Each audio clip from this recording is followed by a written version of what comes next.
this cadence a little bit better, no? Mic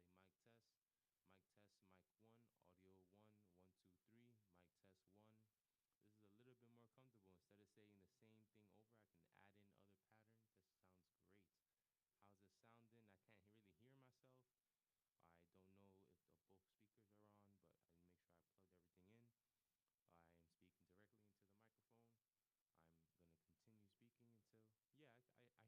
over, I can add in other patterns. This sounds great. How's it sounding? I can't really hear myself. I don't know if both speakers are on, but I make sure I plugged everything in. I am speaking directly into the microphone. I'm gonna continue speaking until I hear myself a little bit, but not too loud. I know you're gonna adjust that a little bit. Now I hear myself loud, loud. Yeah, a little bit too much. All right. Mic test, mic test. This is a mic test. Mic number two, audio test. Mic test number two, audio test. This is a audio test. Mic test one, two. Mic test one, two. This is a audio test. Mic number three. This is a audio test. Mic test one, two, three. Mic test.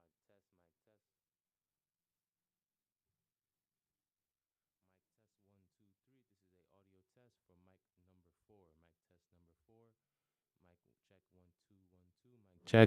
This is a audio test. Mic test one, two, one, two. This is a audio test for mic number four. Mic number four, audio test. One, two, one, two. This is a audio test. Audio test for mic number four. This is a audio test for mic number four. Audio test.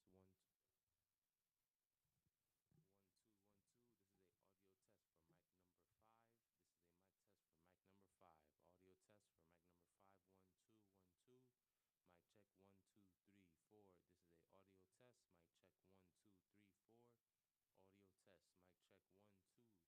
Mic check one, two, three, four. Audio test. Mic check one, two, three, four. Audio test for mic number five. Mic test for number six. This is a mic six. Audio test for mic number six. This is a audio test. Mic test one, two, three, four, five. This is a audio test. Hi, PD. Come do a mic test with us, please. It would be great to hear your voice on the microphone. You have to speak this often and this frequent in order for the microphone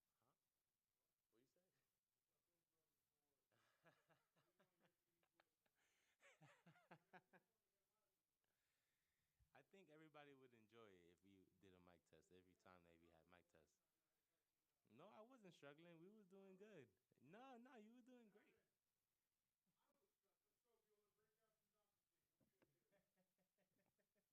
Mic test one, two. This is a audio test. Mic test one, two, three, four, five. This is a audio test from mic number seven. That's great. That's great. This is a audio test. Mic test one, two. This is a audio test. Mic test one, two for microphone number eight. Mic test one, two. Audio test one, two, three, four. Mic test one, two. This is a audio test for mic test number nine. Mic test no number nine. Audio test one, two, three, four. This is a mic test. Mic test one, two, three, four, five. This is a mic test for mic number 10. Mic test one, two, three, four, five. Audio test for mic number 10. Number 10. Mic test number 11. Mic test one, two, three, four, five. This is a audio test for mic number 11. Mic test one, two, three, four, five. This is a audio test. Mic test one, two, three, four, five. For mic number 11. Mic number 11, audio test. Mic number 12, audio test. Petey, why you leaving us, man? You just got here. Stay with us and hang out for mic test number. Test number 11.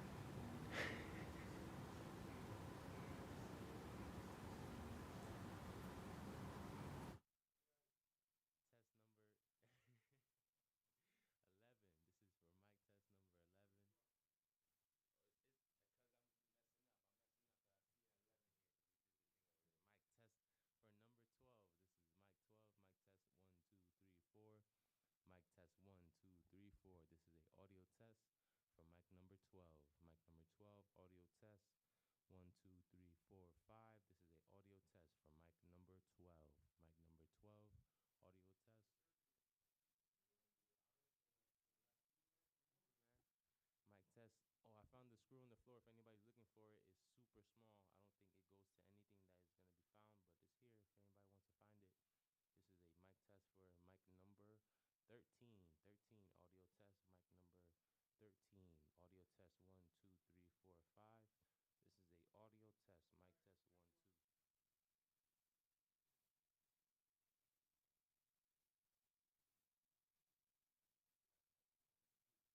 mic number 14. Mic number 14, one, two, three, four. This is a audio test. I'm sorry? All right. Gotcha.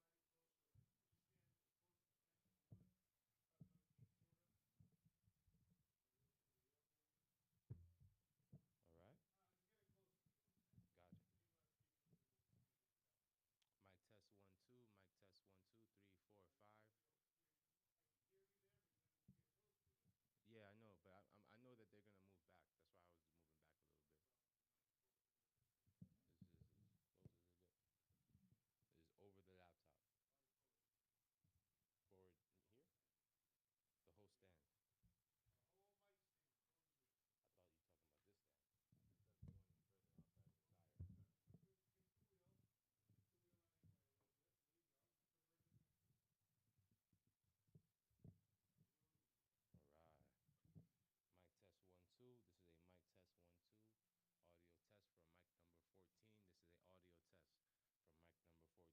14. Audio test. I can reach the computer. Mic number 15, public comment mic. This is a mic test for the public comment mic. I hope everybody speaks into this mic loudly so that we can hear them. Technically, they never do.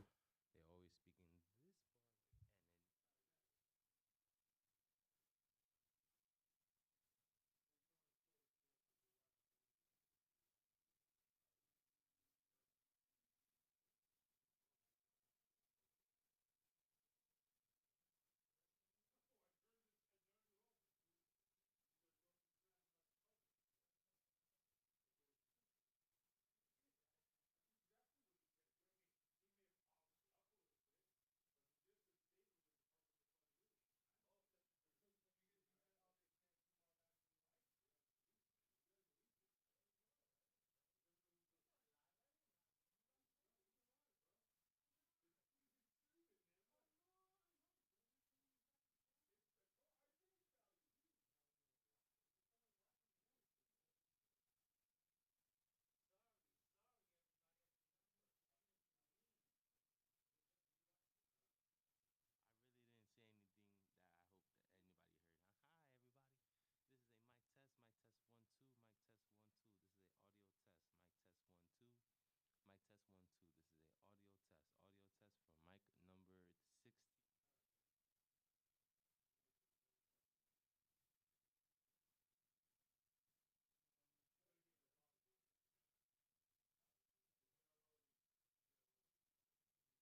Welcome. I'd like to call to order the meeting of the Pelham Board of Education of April 12th, 2023.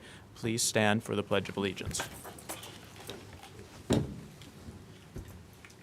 pledge allegiance to the flag of the United States of America and to the republic for which it stands, one nation, under God, indivisible, with liberty and justice for all.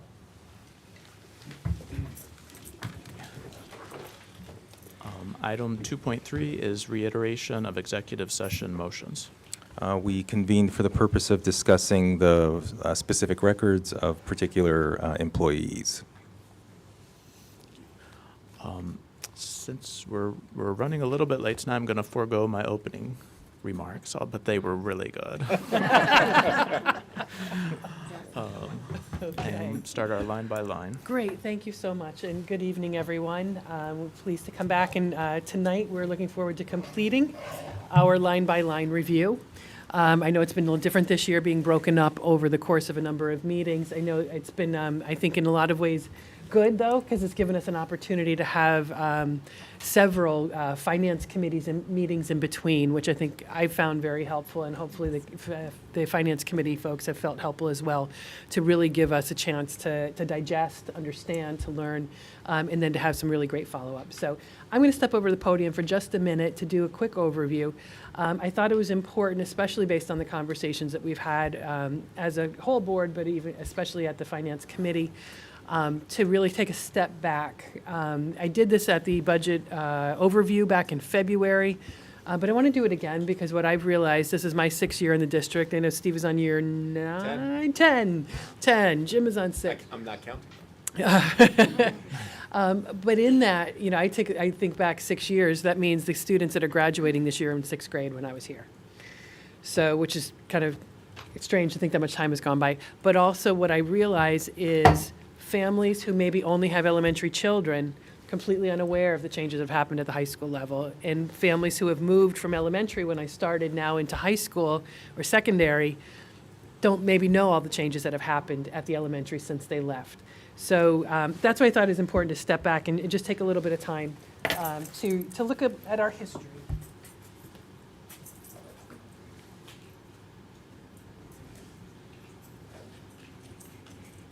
I promise this is brief. And again, it's similar to what we saw in February, but packaged just a little bit differently. I think it's really important, again, to understand with taking this look. I think it's a good place to pick up from where we left off at our last meeting. Dr. Garcia had ended by going through personnel for us, so really looking at staffing. And I know that it was noted there and also at our finance committee meetings about the last couple of years in particular, the opportunity for growth in staffing in particular. We have, as the board knows, and I'm sure we'll touch on this throughout the rest of the discussion, over the course of the last 3 years, the district has finally been made whole by the state as far as foundation aid that has been due to the district. Many of you remember, if you were involved in our advocacy efforts, we were underfunded by 50% for many years, meaning it was millions of dollars that really the state was holding of money that Pelham was entitled to, that really capped our ability to deliver on some of our strategic plan initiatives in many ways. So the restoration of that foundation aid, I think it was about 800 million. I'm sorry, not 800 million. I'm getting my numbers. 800,000. 3 budget cycles ago, 1.2 million last year, and then this year just over 2.1. So that has restored us to our full foundation aid, and with that, we've been able to now really work to build a program that has been the direction that our strategic plans have pointed us in, not just the current one, but the prior strategic plan, the seeds that were planted there, growing those programs to fruition, and have been really set the strategic direction that's been set by boards along the way over the last, since I've been here 6 years and the 4 years preceding me, so the last 10 years, that I think have really built to provide really what I feel is we're never complete. I think there's always going to be areas of growth, and I know next year is a strategic planning year, and I know lots of our board members are looking forward to that, but have enabled us to build budgets and build program that meet students' needs and also meet the expectations of our community for the type of high-achieving, high-performing school district that they expect us to be. So we know the board goals that we've had throughout this year about aligning to our vision and mission and implementing the strategic plan. Specifically with our budget meetings, these last couple of board meetings, we've been really focused on this goal 3 of effectively executing on our oversight responsibilities as stewards of the district's finances. So the budget drivers, these are always general budget drivers. They're in the beginning of this year's budget, but in general, I wanted to reiterate them again. So looking to, as I said, create opportunities through the budget, in essence, your policy in action, your values, your vision as a board in action, working to meet both the student needs of all of our students and community expectations. And again, as I said, and I'm just going to reiterate it because I do think it really helps folks to understand why there's been so much growth. In addition to the foundation aid, this has really been intentional programmatic growth to build the district that we as a community and district leaders have wanted. So dating back to those 2 strategic plans, there has been under significant period of programmatic growth. There's also been a lot of overhaul, I think especially of our elementary programs. We just before I came, had completed a phase-in of math in focus. But since I've been here, I said it before, we phased in Teachers College Reading, Teachers College Writing, Science 21. We've just completed our final year of phase-in this year. Responsive classroom. The entire elementary curriculum looks very different today than it did 6 years ago. So I think those are really important things to remember.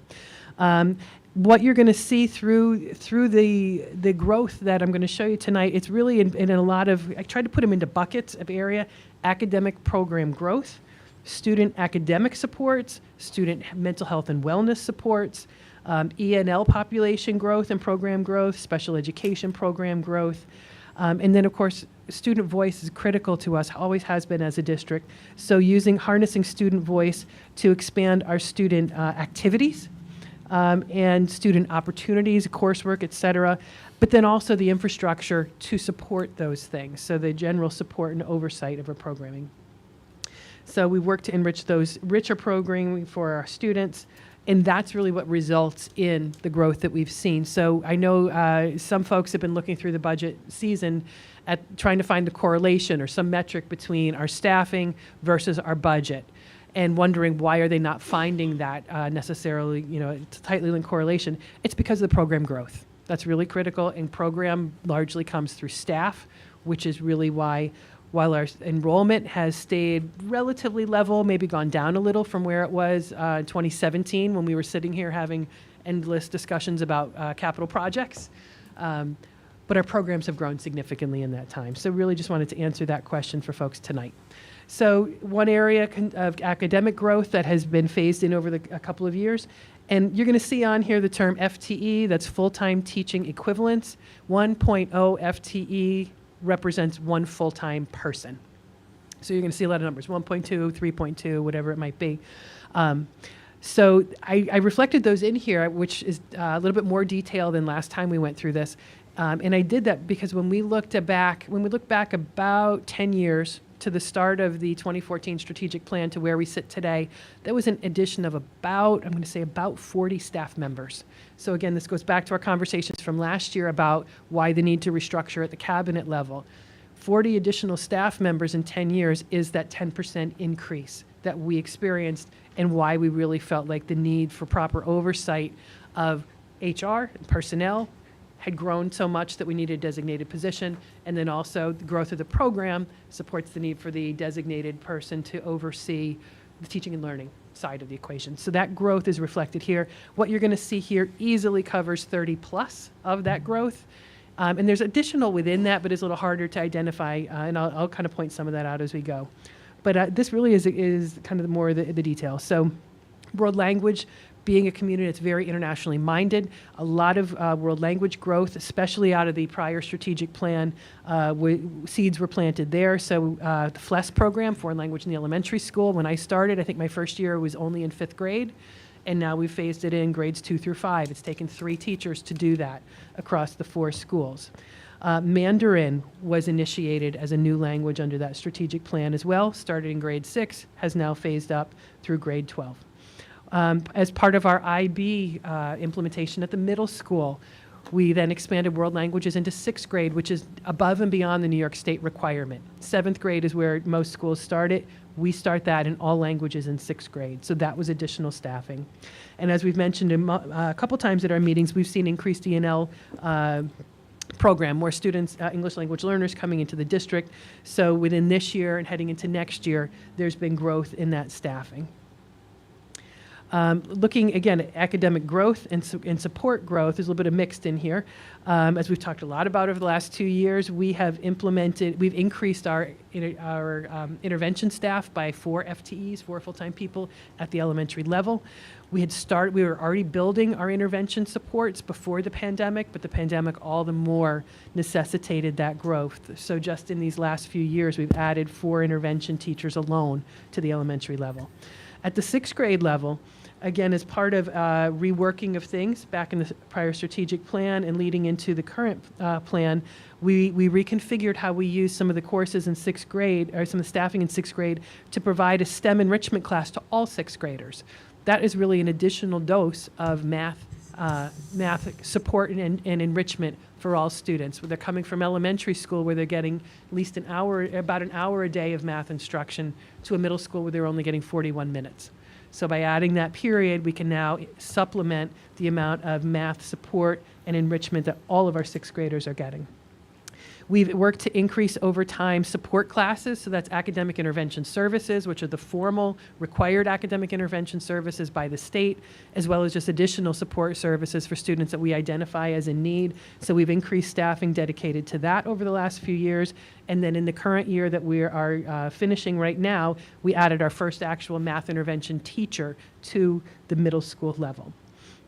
And then in this year's proposal, this is not a support piece, but this is just an enrollment-related piece. We've recommended the addition of a full-time social studies teacher because so many of our social studies teachers are carrying additional classes. So we're trying to ease that burden and really right-size our staffing. Continuing with academic programming growth, I'm really excited in the area of special education to, in the last couple of years, finally start to initiate the expansion of integrated co-teach into the elementary levels, something we've wanted as a district for a long time. We were able to do it last year, the year that we're living right now, within current staffing, but to expand it, we need to now add. You will see a slight change here from prior, and when Jim goes through the ins and outs, we're going to talk a little bit about that. We had originally proposed the addition of a special education teacher and a TA. We're actually pulling back on that TA recommendation for this budget as a potential area where we found another way to address that need. So repurposing of a TA within the current programs to support the kindergarten, implementation of the new kindergarten co-teach class for next year. Also, and this is one that's within this budget proposal, the addition of a second special education teacher to restore special education classes at the elementary level, the special class that was at Hutchinson. And we do those things based on student need. Every year we plan our budget and our staffing in special education designed around specific student need. When we look at student wellness, mental health, wellness, social emotional learning, et cetera, we've really had a concerted effort in this area under the whole child branch of our strategic plan. And I think the prior plan, it was called Networks of Support. In the new plan, newer plan, it is whole child. So since I've come here, we have added, when I started, we had 3 psychologists at the elementary level. So one was shared between Colonial and Siwanoy. We've added a 4th so that each building could have their own full-time psychologist. We added an elementary counselor that delivers programming across all 4 elementary schools this year for the first time. I take that back, 2nd year in a row. 1 year it was a psychologist through grant funding. This year it was for the first time as a counselor through the general fund budget, because we saw the importance of that for instruction. Also, it serves a critical opportunity for our teachers to meet by grade level and to really align their work, to look at data, to meet with principals, to meet with one another, and strategize about instruction and intervention. We have added 2 social workers to the district, one at the high school, one at the middle school. And then we also, in a wellness, I think it's an important wellness piece. It is still grant funded, but I think it's important to note a nurse coordinator to help. I think a supervisor is probably actually the correct word. I needed to change that and forgot to do that. But a nurse supervisor to assist with supporting our nurses across the 6 schools. Continuing really on expansion, really now in oversight and professional learning. So if we're going to add all these programs, going to be asking our teachers to support students in these new ways, to bring on new curricular programs, and to oversee expanding program, you have to provide the support in order to do that. So we've added an E&L coordinator to oversee the implementation of the Part 154 regulations across our schools as our population has grown. When I came to the district, we had, I think it was a 1.5 staff developers. One was in math, one half-time in ELA. We've proposed within this current year that we have now to expand that to a full-time ELA staff developer. So we have ELA and math full-time staff developers now at the elementary level to support our teachers with those programs. They do a lot more than just those things. They help in many other areas as well. We also were able, and this was critical during COVID, to bring on a full-time technology integration specialist teacher, so a teacher who works to support teachers K-12 in their implementation of technology. And then one piece that we often forget about from a number of years ago, I think it was my first or second year, we had the opportunity to create a secondary special education supervisor position. That was not an administrative position before. It was handled by a teacher at the department level, and a variety of different stipends for a variety of different tasks associated with that. But that's when we were able to bring Greg Lau on, and through that to provide greater oversight of our special education programs. And Greg, I still to this day know, has brought a tremendous growth for us in the area of transition planning for our special education students. And I think we see that result through more of our students accessing our BOCES programs, more of our students accessing resources beyond their time here in high school, and just a better pathway and network of connection that has resulted from the expertise that Greg has brought to us. When we turn to things like student activities and clubs, and these are extracurricular, but they're really so important for our kids. Involvement in pro-social extracurricular activities is one of the research-based best things we can be doing to keep our kids connected to positive role models, positive peer activities, to build good decision-making skills, and keep them really on the right track. So here's just a listing of some of the different activities. Spelling Bee is something that was started K-8. I think that spearheaded, I want to say, my first year in the district, maybe by second year, and thanks to Dr. Thompson, who's internally taken the lead on that. But we now have Spelling Bee at all 4 elementaries and middle school. This year, for the first time, we were able to push the timeline up and send students to the regional scripts competition. So I think we had a 5th grader and 8th grader go. Phenomenal job. So that's something that grew really from nothing 5-6 years ago. So we're excited about that. There's all kinds of other activities at the elementary, but that was the one I wanted to include here since that's become really a district program. But then you see on here too a variety of clubs that have come out of student interest, student request, teachers willing to take on these clubs, sometimes voluntarily on the front end to really establish viability and to respond to the students' needs. So I feel like we're left a couple off here, but these have been ones that have made already a significant impact for many of our students. One that is new this year, it's not a club, but it's an activity that is in the budget that we've forgotten to highlight up until now. The high school has requested funding for this summer to put on a marching band camp. So that is in the budget that you were looking at today. I want the board to be sure to know that because it's really exciting. I know there's been a lot of conversations about how do we support the arts and performing arts. So I wanted to make sure that we highlight that, and we're excited to see what will come from that. When we turn to high school, this is, I think, something also that gets very easily forgotten because each year we might talk about 1 or 2 courses. They come through the Authentic Learning Committee and they get approved. But again, if you're not tuned into the high school over time, you may not realize all these things. This is a listing of courses that we've added just in, I believe, since I've been here. And I think in a critically important piece of this as well, and I was talking to Dr. Callahan about this earlier today, the addition of one class, one period of one class, is generally what we say is a 0.2 FTE. So one period, a class that meets one period every day represents 0.2 of a teacher's day. So if you add one section of a course, that's 0.2. if you had 2 sections, so I'll say something like computer science principles, that's the one he and I were talking about today, so I'll feature that one. 6 years ago, we had no computer science course offerings at Pelham Memorial High School, period. None. The year that we are in right now, I believe we have 2 sections. So that's 0.4 staffing that is now devoted to that. We have over 100 requests for that course right now for next year. So that's enough that we could feasibly run as many as 5 sections.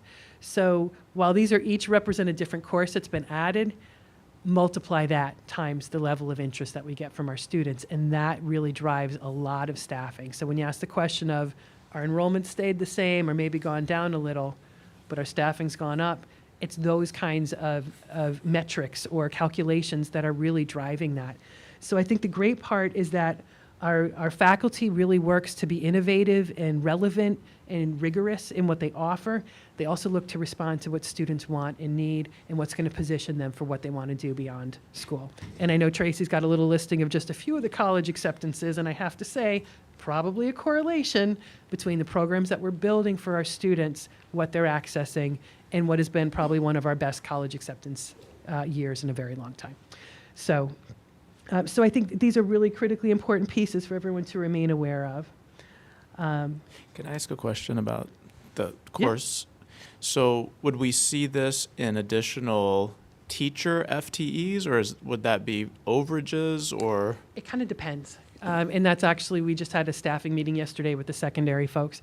It depends on if it's a, an little bit of an ad here or there, or if those ads add up enough to be an actual hire. Sometimes we can hire part-time teachers. It's more and more difficult on a daily basis. And to be honest, some of these areas are so specialized, especially when you get into the maths and sciences, that we've been working really hard. And thanks to Dr. Garcia and the administrators, we've started the hiring processes far earlier this year because we know how shallow the pool is becoming. The supply is just becoming small. So in order to get the caliber and get the options, we are getting out there and looking.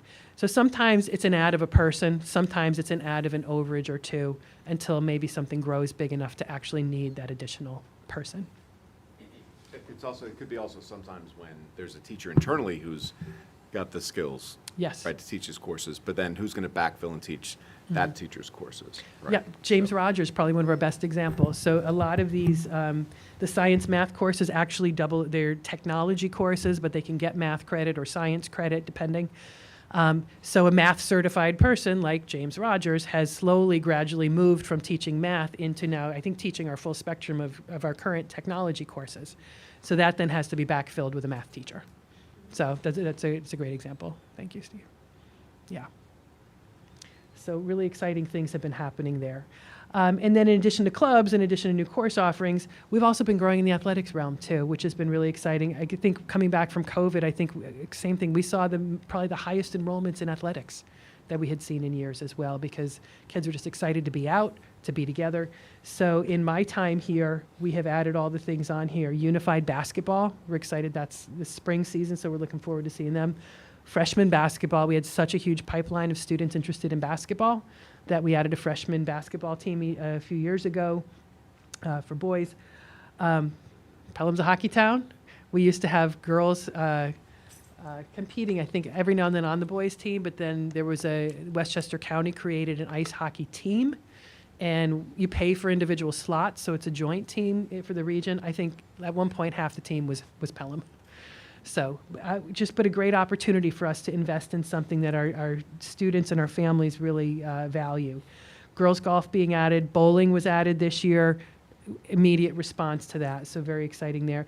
And something like track, I remember numerous times we've had to go back and say, okay, we have 2 stipends for it. Okay, we need to add a 3rd because now we've got over 100 kids on the team.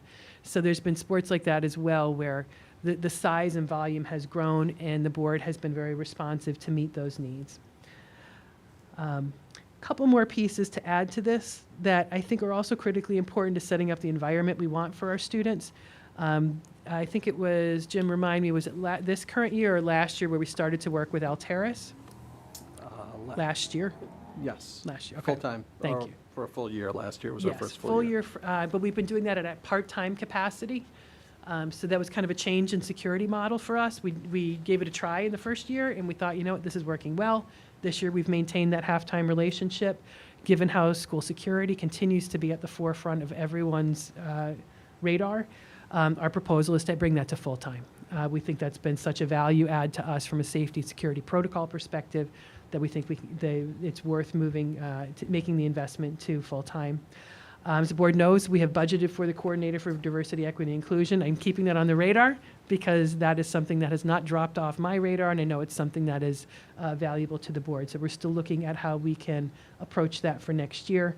And we've also, and it's really aligned with the Alteris efforts, we've also supplemented our monitor supervision over the years too, whether that's greeters, lunch monitors, supervision at games, extending the hours so that there's more door coverage on our buildings when we're open for evening events. I think, Jackie, we're up, what was it, $1.2 million in expenditures for hourly monitors from where we were in 14-15. in the 14-15 school year. So really important to note because they're critical to the running of our schools, the safety of our students. They serve as great role models, great people, eyes and ears of our schools to support all those efforts. And then a few more pieces as well, and this really goes back to where I started with, as we've grown, we've needed to build support structures for those programs. So as I mentioned earlier, the creation of the Assistant Superintendent for Teaching and Learning and the Executive Director for HR. That was actually a really important piece for us to build capacity to continue to support what our community has asked us to do programmatically as a district. In this budget proposal, we also have an administrative assistant to support curriculum directors, which is also going to then relieve our registrar of some responsibilities to enable her to focus more on the residency registration, which is her primary role, but the residency that goes hand in hand with that. So really critical to the functioning of the district. Grant funded again on this next piece, but we've seen an increase in 504 and CPSE requests. So bringing on someone to supplement and help with that workload next year. And John Sabalos, he does a much more thorough job than this, but almost every other year in the budget, we've worked to add at least one piece of technology staffing, whether it was the instructional technologist or junior specialist, network specialist, to help support this infrastructure that's built. It's been grown from what was originally 5 campuses. Now we're on 8 campuses if you count Glover Field. Sanborn Map, Pelham 314, Pelhamdale, all the schools as well as Glover. So that backbone has been just incredibly improved. Plus doing Chromebooks, K-12, which was I think we only had it at most of the high school when I started, and now we've expanded that down K-12 plus iPads and all kinds of other things. So continuing to expand that staffing has really been important as well. So I just wanted to touch on those things. This is kind of our overview, so I'm gonna end here and transition us to the next part.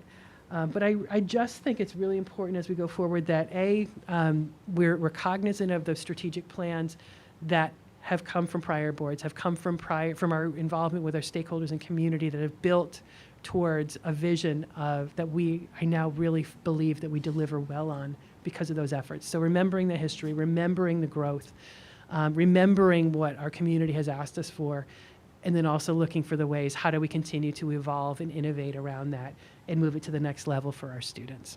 So any questions? Actually, I'll sit down and I can take questions from there.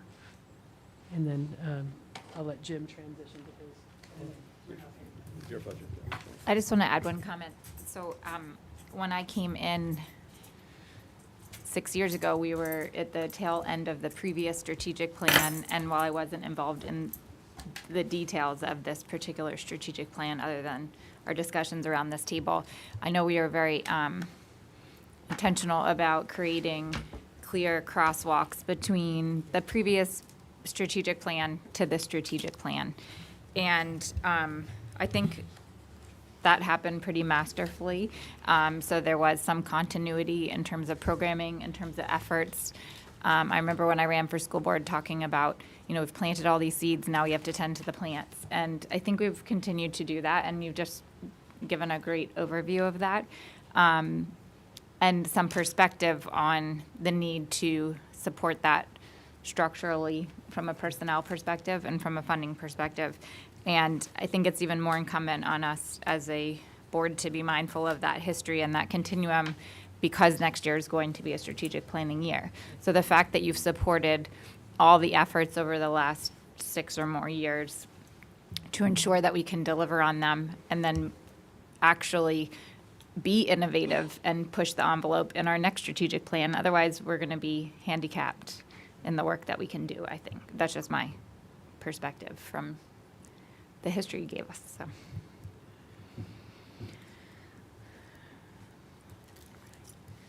Any other questions or thoughts before we go from the big picture to the line-by-line detail? Okay.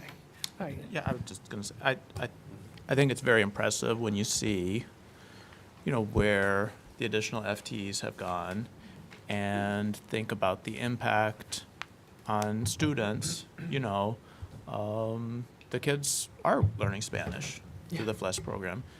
We are getting the full-time Alteris. I can't imagine anybody would be against that. When you think, what I've seen my kids can do on their Chromebook, from putting together, a PowerPoint presentation about their book report and stuff. I think that technology is pretty impactful.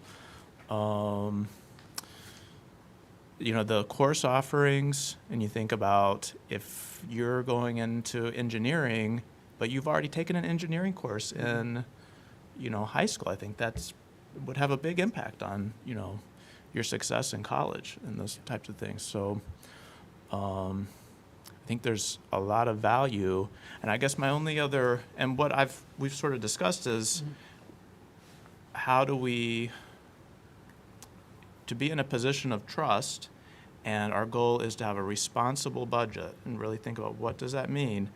I think, we can see the value in a lot of these things, but as we weigh the upcoming strategic plan, really, balancing the costs and benefits of everything.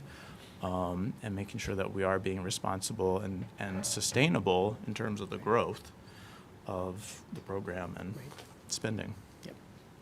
I mean, I do have a sort of general series of thoughts around this, around the budget. I can give them now, I can wait. What would you like me to do, Jim? We were kind of thinking, let's do line by line. Fine. And then, because we knew that you and Jackie in particular were Sure. probably going to share certainly the discussion from the finance committees, and if that works for you. Works for me. Okay.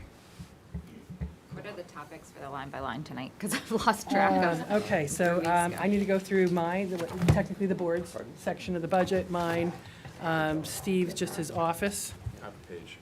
Yep.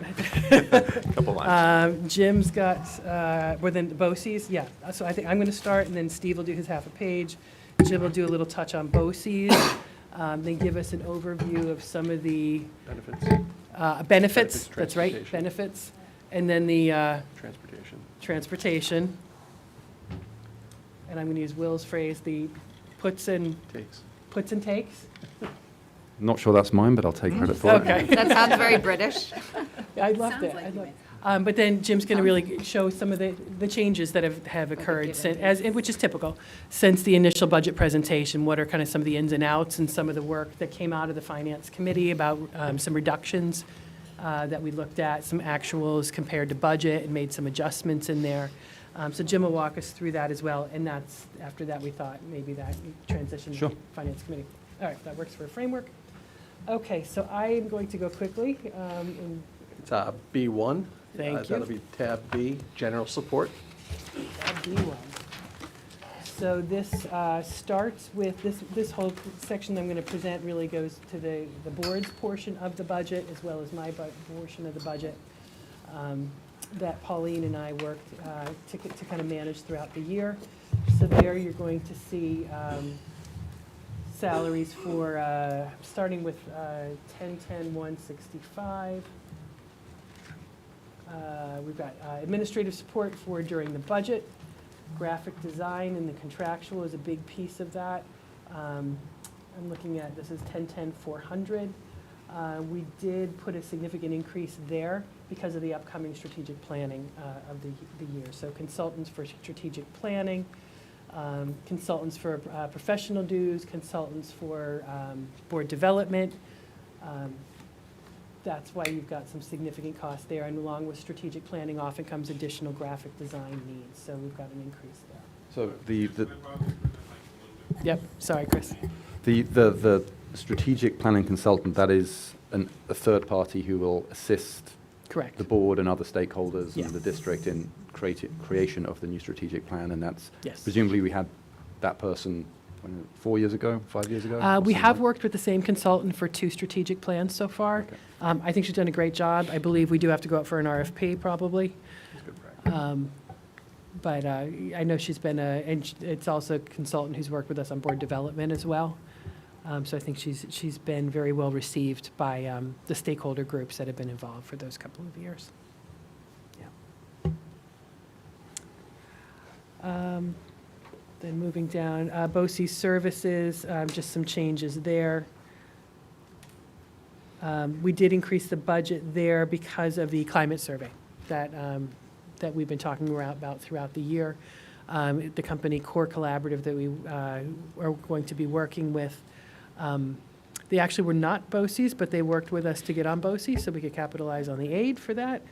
They split the cost of that over partially this year and into next year to help mitigate the cost. So that's some of what you see there as the budget increase.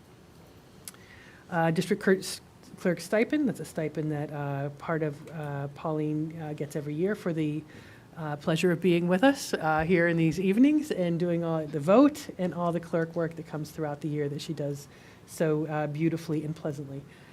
Contractual expenses there, these moving down into district meeting, annual budget vote, those are specific costs related to the budget. And again, I have to give Pauline a lot of credit as well. She's helped us to evolve our practices over the last couple of years. And I think we're shifting to a fully electronic voting system this year. When I came to the district, we were on cards. Some of you probably remember those gigantic books with like cards. We took a step away from that when Millie Bonilla was our clerk, and now Pauline's taking us that final step to being fully electronic. So it's actually going to wind up reducing some costs for us, which is great, and it should make it more efficient. It should involve, we should not need as many staff in order to oversee that election. Moving on to the next page, here you see certainly my salary, the salary for the clerical support in my office, Maria and Pauline. I think it's just the two. I can't remember if Patricia, if she's listed under Steve or under me. She's, Communications. I think it's she's- under your code. it's under me, Right, yeah. and I have Sharon. Just- Yes, so just kind of traditionally where those salaries have landed for no particular reason. So we kind of keep them there just for stability and continuity. Contractual expenses here.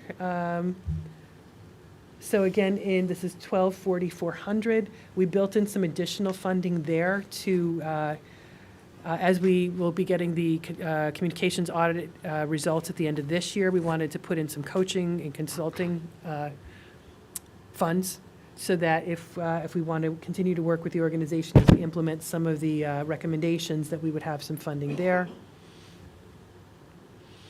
We also have made greater use of the superintendent's hearing officer over the last few years, so we wanted to do a better job of budgeting more accurately against our expenses. That's it. That's it for me. I'm going to pass the torch to Dr. Garcia Okay, next. I believe I am in section B, but page 4. So this is more, it's relatively new, right? The human resources, department. So it was a shifting of a lot of numbers and just people splitting off from teaching and learning. So first you see is 1430-150, which is the salary for executive director for HR and leadership. Next is the 1430-158 code, which is the line where if the board approves the salary increases for non-represented workers who are not part of unions. Some of us are not necessarily us, but some of the clericals and other staff are not part of bargaining units. This is the line where there'd be a transfer out to accrue those increases in salary for next year. In 1430-160 is there was a shift from a position in the business office to my office when I took over civil service, and that was a part-time clerical position that worked in Jim's office a lot of times with benefits, and that shifted with, again, people's responsibilities, and that's now is my office, so that part-time salary is listed there in 1430-160. As we mentioned just before, Sharon Hanlon, who is the data analyst for the district, the CIO, 1430-165 is her salary listed there. And 1430-200 is equipment purchases from my office and people that work with me. Some of the technology may be coming end of life, so maybe some changes there and some additions. With 1430-400 contractual expenses, this is a line if there's any professional learning involved with HR and leadership, but more specifically if we join different organizations to promote the district and to recruit personnel, and when we advertise as well comes from that line. New York Times is expensive in that lot to advertise for different positions. 1430-450, the material supplies for the office, HR, and leadership.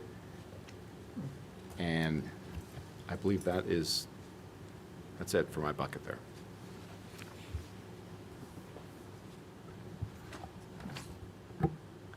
I guess I will add, I don't know who says it, but at the bottom of that Oh, at the page. bottom of the page? Public information. Public information, Officer that's for Alex. salaries, Alex Sally. Alex, That is 1480-160. And I would add the remaining expenses for Alex's office are within my codes. So things like, we mentioned like graphic design is in there, things like, we'll talk about things like Swagit to run the video, those sorts of things. We'll find them in other places as well. So Alex doesn't have his own budget.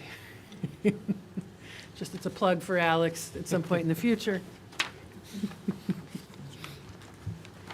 So Jim? Okay, if I can take you to Appendix 5. I just want to ask Oh, one thing. So the data analyst is under, does she report to you, or? No, I think it just needs to change in terms of two things, like where my secretary is listed under Cheryl, it really should be under my line, and vice versa. CIO really would probably be under Yeah. the superintendent's line. She works with all of us. It's kind of an odd role, but she works with all of us, and she works with the building administrators. But technically, I do her evaluation at the end of the year. But yeah, so we should probably, maybe Jackie, that's something for us to think about in the next run around. Maybe is to switch that, yeah. Switch those. In my experience, when you're adding or deleting a cost center, sometimes the final resting point can take a couple of iterations. But in this case, the expense won't change, but for that final budget, we'll reallocate it to kind of where we're talking about it right now. But next year, there'll probably be something else that we looked at and said, oh, maybe this really belongs in the superintendent's budget or Dr. Bowman's budget. So there's three other categories to cover. The first one, if we could, there's Appendix 5. It's for BOCES services. A little bit further back in the book, yes. And as you look at the BOCES services, I know there's already been quite a bit of discussion in the prior meetings regarding the budget review. Director Sabalos spoke quite a bit about the lyric services for the information and technology. And I believe even during that process, we went back and we reviewed the services provided by the lyric to the district, and that's included in this tab. In addition, when PPS gave their presentation, there's a number of services provided to our students through the PPS group for our students. And then there's a number of other BOCES services, such as board docs, which we acquire through BOCES. Our Altiera service is acquired through the BOCES services. So there's some benefits that we've talked about with BOCES, we call it revenue-based or expense-based revenue, because we're working through a cooperative service, and BOCES is an organization of many school districts that come together as a cooperative. And as to create that incentive, the state will if you expend money in one year, in the following year, the state will provide expense-based, a portion of that expense, in effect, rebate it back to you in the following year. And that is some of the, when we looked at the revenue line, that was also one of the revenue lines that we have in our budget. So there's some good leverage that we can have in working through BOCES. In addition, when Director Spalos talked about student privacy and software and cyber risk, going through BOCES is very helpful. Again, they've got the benefit of working for many districts, and they have significant programs to help protect a greater portion of that data. So it's been useful. We use it as part of our acquiring our technology for our Chromebooks. And then we also use BOCES for different educational programs, like our vocational education program. They offer a program for our high school students, half-day programs at their campus for different vocational programs, which range from, I believe, food services.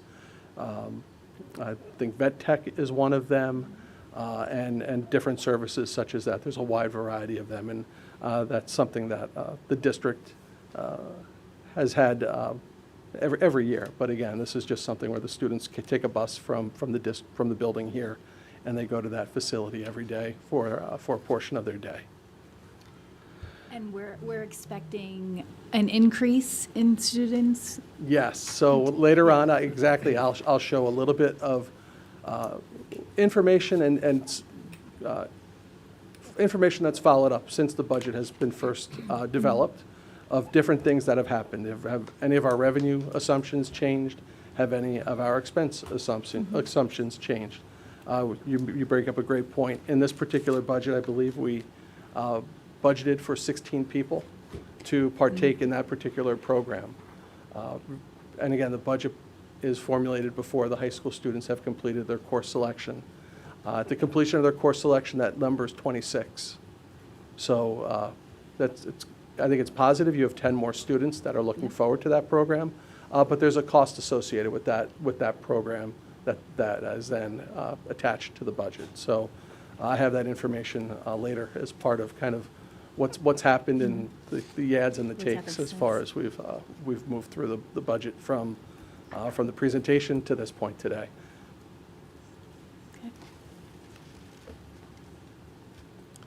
The climate surveys still listed, that is not happening this year, right? Their recommendation to us was to take the spring to really thoughtfully design it, and I know Dr. Garcia has already been in touch with the researcher to start those conversations. He's got a team of administrators that are working with him on that. So given that, I know that was a goal to get that done this year.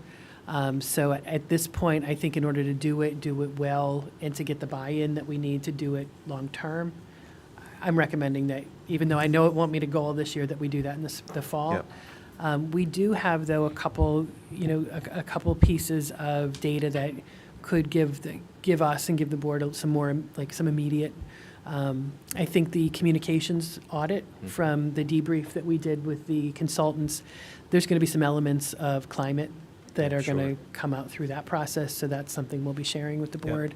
And I know, on a related note, Tracy through the Wellness Committee is going to be doing just kind of it's more of I think a mental health check-in. Simple, the staff wellness of the subcommittee for staff wellness came up with a simple 3-question survey that we're going to push out to all the buildings, elementary, to get a sense of, what are your pressure points? What could we do that would help your overall productivity? I forgot what the third question was. Yeah, Open-ended questions? I believe so. It's Oh. a Google form that we had put together that subcommittee worked on. Yeah, so we'll be more than happy to share that with the Yeah, board that'd be to good. try to fill that void in the meantime. Yep. No, I just noticed that the 30,000 was still in the budget for the survey. for Yes, this- that's for next year. It was divided up into, I think it was, Oh, was it 55,000 overall? I'd have to go back. It was not that high.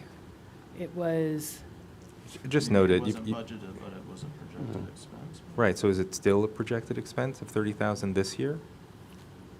Well, based on what Dr. Champ's telling us of where it's going, if it's not going to happen until the So, fall. yeah, Right, Right. that's what I'm pointing it out. I'm trying to remember it's that, evolving I'll right have to look up the RFP on the top of my head. I know that it was, I don't want to get the numbers wrong, but they split up the year-long service and consulting for a portion of, we're absorbing a portion of it this year, Okay. out of the current budget. And then the additional will be out of the next budget. I think, Jackie, I don't know. Okay, yeah, Jackie's probably got the numbers, because I know I forwarded it to her to make the appropriate adjustments.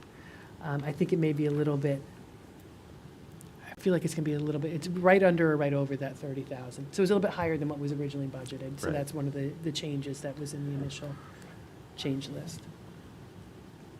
So a portion it was incurred this year. Correct, yeah. And will be, because our fiscal year ends at the end of June anyway, so there's still time between now Right. and then. So the And design then- portion of it and the work with the researcher that Steve is doing this spring is coming out of this current budget, through some contingency funds in the current budget, so that we can get that work up and running. And then the funds that are built into this budget are for the implementation, analysis, Mhm. report back. Okay, we can get you those numbers. Yep. Natalie, did you have something? No, I was gonna ask about the survey. You said it's elementary school. Are we gonna have the results building, individual buildings, or? By building, yeah. Okay. It's going to be, All faculty, right? It's not. yeah, each principal, we're going to give it to the principal, ask them to push it out. I think wellness was just determining they wanted to do like the spring, so we were working on the timing of it, so we would have feedback by building. Because when we talked at that committee early in the year, at the beginning, and we talked about potential goals for the year for the committee and what subcommittees, what emerged from that was that teachers and staff need to be taken care of, that they're still not yet okay post-pandemic, they're still burned out. And so I think that was one of the kind of tangible outcomes, was to create this mini, I wasn't on that subcommittee, but a mini survey to tap into what the needs are. Right? And would the plan be to repeat it, to get trends, to implement something in reaction to the survey, and then? I mean, I think we can. I mean, we have one more wellness committee meeting, so when we talk about it, as a group and as amongst the subcommittee, we could talk about implementation and how we see it rolling out go forward.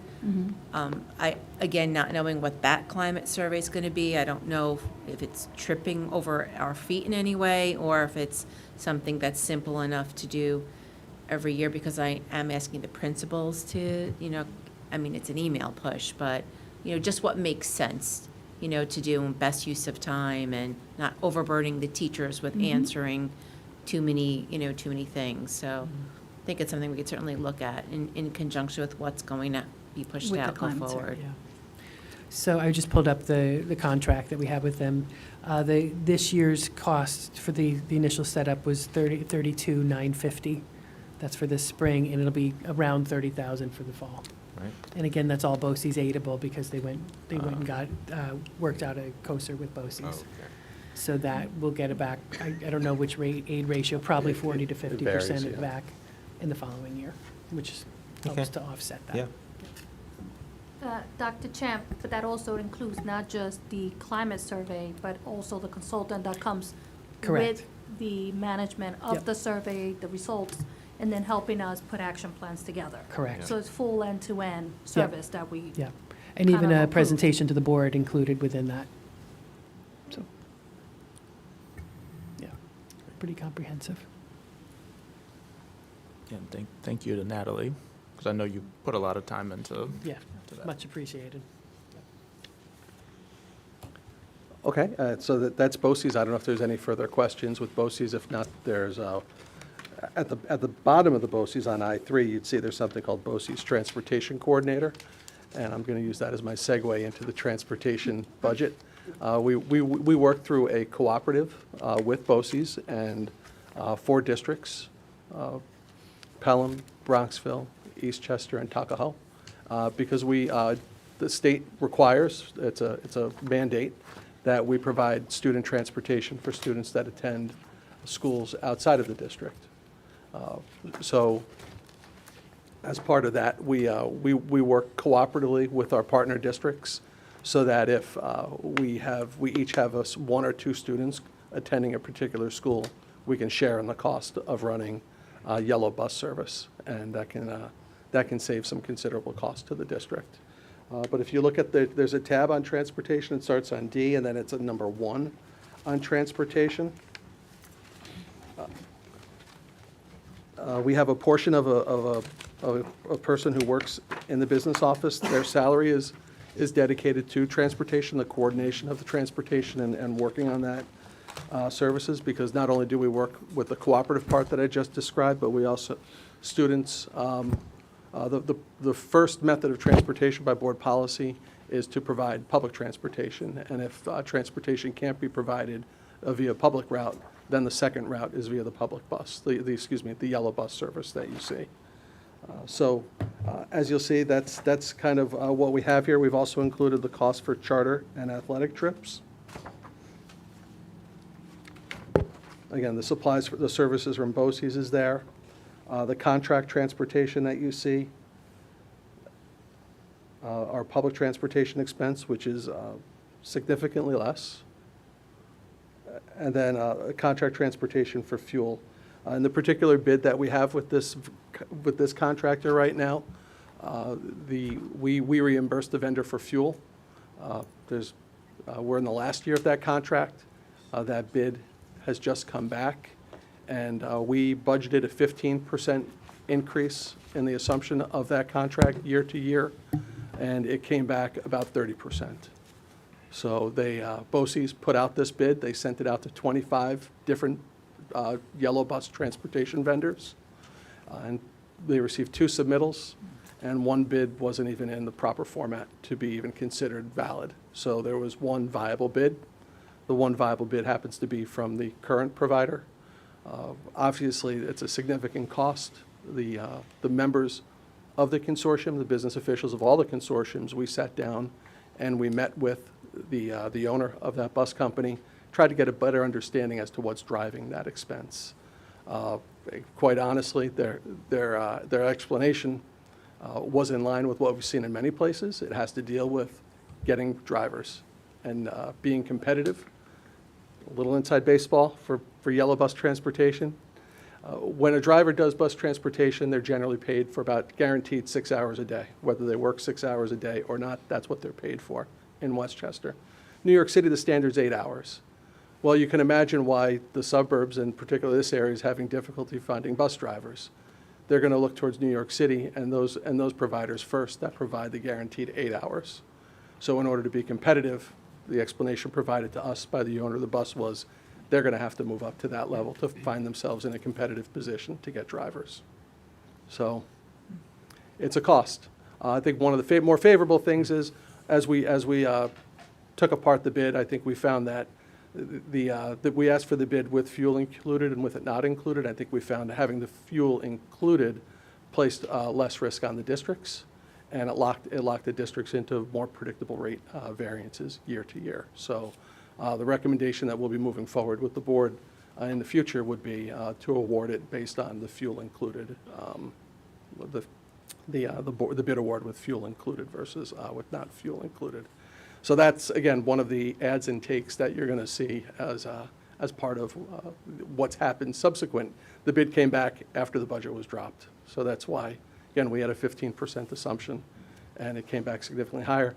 Other districts have actually come back a little bit higher than what we saw as well, other districts nearby. So it's a big cost, but and again, as a district that doesn't have district-wide transportation, you can see it's a significant cost. Jim, we go out with a request from the community to submit their transportation requests by April 1st, because then you want to properly budget for this. So how did those responses come back as compared to, I know it doesn't necessarily equate to like the number on the line here, because Right. it's all about how many buses. Thank you for telling me. That's great. If we look on page D2, that kind of provides some detail as to where students are transported. If you look in the one part, it says transported by BEPT Consortium. That's the four district cooperative that I talked about. Those are some of our students. And again, where the number that we've had, the actuals, and then the budgeted students, and then we do have a deadline of April 1st. Again, our transportation person is coming back. They were gone last week, but last we saw, we were +2 over the budget that was presented in yellow bus transportation, and I believe we were +2 on public transportation as well. So we have to see where those +2 came from. If one of those is at a school where we already send a full bus and we incur the full cost, that's not an added cost to the district. But if they're at if it's another district or another school where there's not a bus running, or where we pay a pro rata share of the cost of operating that bus, we'll make the appropriate adjustments as needed. And for parents who are waiting to hear back from the district, if they submit a form, it shows as received, then we wait for the budget to be approved, obviously, in May, but you take the bus request or transportation request, and then do all the jimmying so that you know exactly, so they'll know, like, kind of end of summer, how their kid will be transported to Correct. school. I mean, Okay. it's not a lottery service, so unless you're outside kind of that 15-mile radius. But if you're within the required budgetary or mileage distance, we will let you know in August. We also changed and added some more information on the district webpage to give people an understanding and a little bit more clarity on the types of transportation, whether you'd be transported on yellow bus or public bus services in general. And again, everybody, because where people live, depends on whether or not they can get themselves to public transportation in a timely manner. So those things are taken into account as each student's transportation plan is looked at. But they would find out in the August time period. There are some folks who have missed the deadline, in which case we put them on a wait list. And then if we have students that fall off, then those students are taken off of a wait list. So we already have a wait list. So that happens as well. Last question on this, so then if a family moves in over the summer, are they on a wait list? No, they have 30 days. Okay, So if they have those 30 days, and we also budget for 2 contingent positions. okay. So that takes into account things such as what you've just described, where a family may move in, That's what and they the make that contingency is application. Okay. Sorry, a lot of questions, but it's a big number in the No, budget. thank you, and it's all important. I'm glad to be able to share it. Jim, is it typical? Like, are we on the average, or are we seeing an uptick this year? I didn't compare this year yet to where we've been in the past, but I think going back 5 or 6 years ago, we were a little bit higher than where we were last year. So I think we're finding ourselves kind of about the same level. But I'd really want to be able to go back and look actual to actual. If you want, I'd be more than happy to follow up with you on that. We'll do that.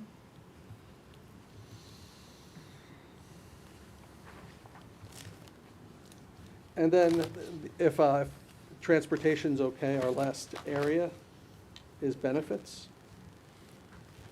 And I'm sorry, I'm just getting to the tab here. That's tab number 3, just after transportation.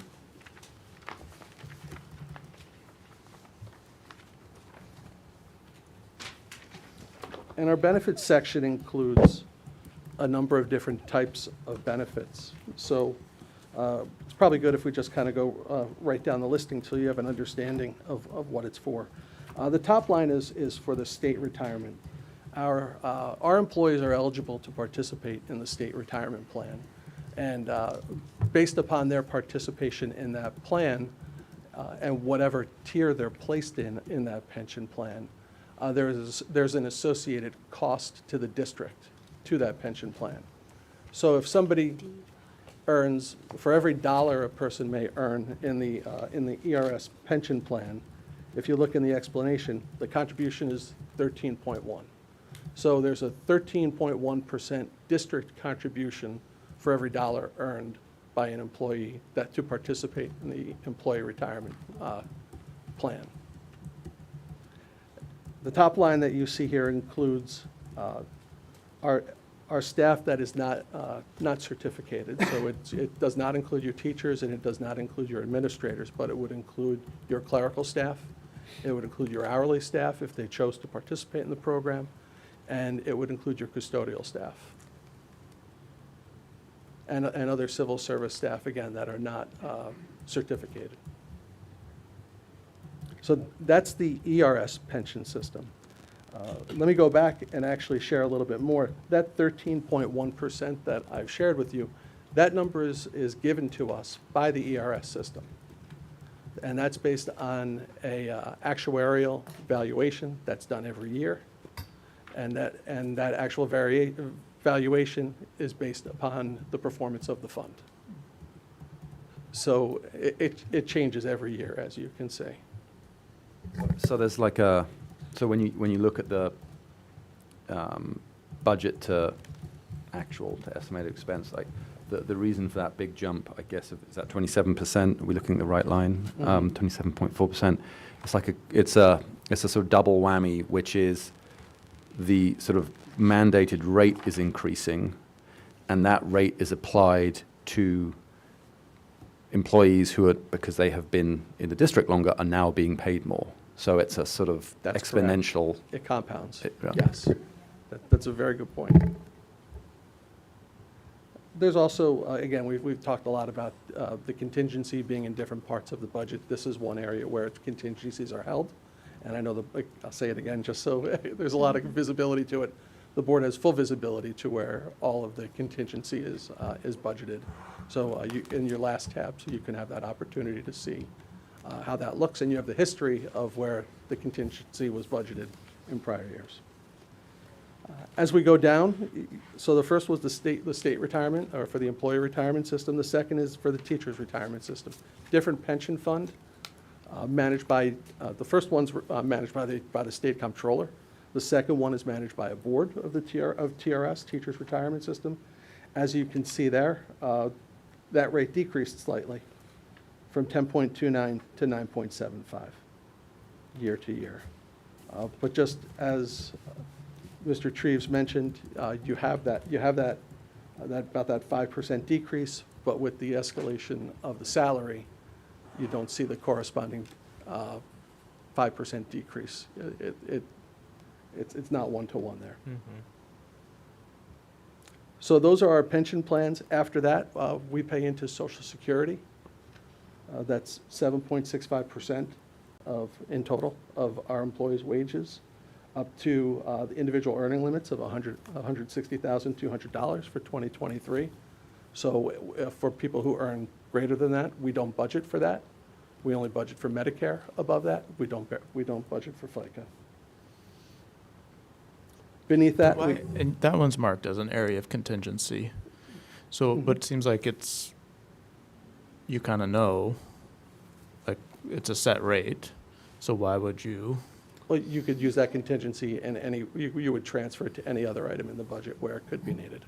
And as an example, we hold contingent salaries, so we hold Mhm. two teaching positions, so the Social Security on those positions would be considered contingency in that line, along with TRS and medical. Yeah. So I was just saying that if we have contingent positions in the budget, for instance, our two teaching positions, Mhm. any benefits associated with those positions would be considered part of the contingency in those budget lines. For all three of those, you're saying? Yeah, and medical as well. And I mean, correct me if I'm wrong, but sort of during board meetings, often when you see budget transfers, as you see tonight, often to cover, I guess, contingencies that we weren't expecting, you'll see money moving from these line items to pay for other things. So The next It's just, slide, I'm I sorry. mean, because, and then, like, the first two, state retirement and teacher retirement, are both under, like, the estimated expenditures are both under the adopted budget. For 22, 23, yeah. Mm-hmm. Mhm. So, but is that an area where we've seen it go? I'm just wondering why is that a particular area of contingency? Does that go over budget sometimes, or you're just saying because of market fluctuations and things, it has the potential to, or? In this instance, we're aware of what our contribution rate will be. And then, obviously, the state will tell us what our contribution is, and then they deduct it from our state aid, right? For TRS. For TRS, they'll deduct that from our state aid, so. Jim, can I add, and correct me if I'm wrong on this, in most years, we have some collective bargaining that we're anticipating. Yes. It happens because we got a couple contracts off cycle because of the pandemic, that in this current year, we didn't have any, but, so these are much, actually, I take that back. We have, all of our contracts are settled right now, so we have much more accurate knowns, but we will be negotiating 3 contracts in the future year. So normally, since we don't have all of our contracts settled, that's why this is often an area of contingency, because that's where we would have to keep some money contemplating those collective bargaining agreements that would normally be unknowns. It's just an odd year because 3 out of 4 contracts are settled. That's accurate. Next year, you would see there would be a 2% contingency and another amount set aside for whatever the labor settlement would be. Right. Based on whatever the board determined that to be. Right. And That's obviously, something that's in a very practice. strategic item that Right. would not make much sense for us to be much more specific about in a negotiations year.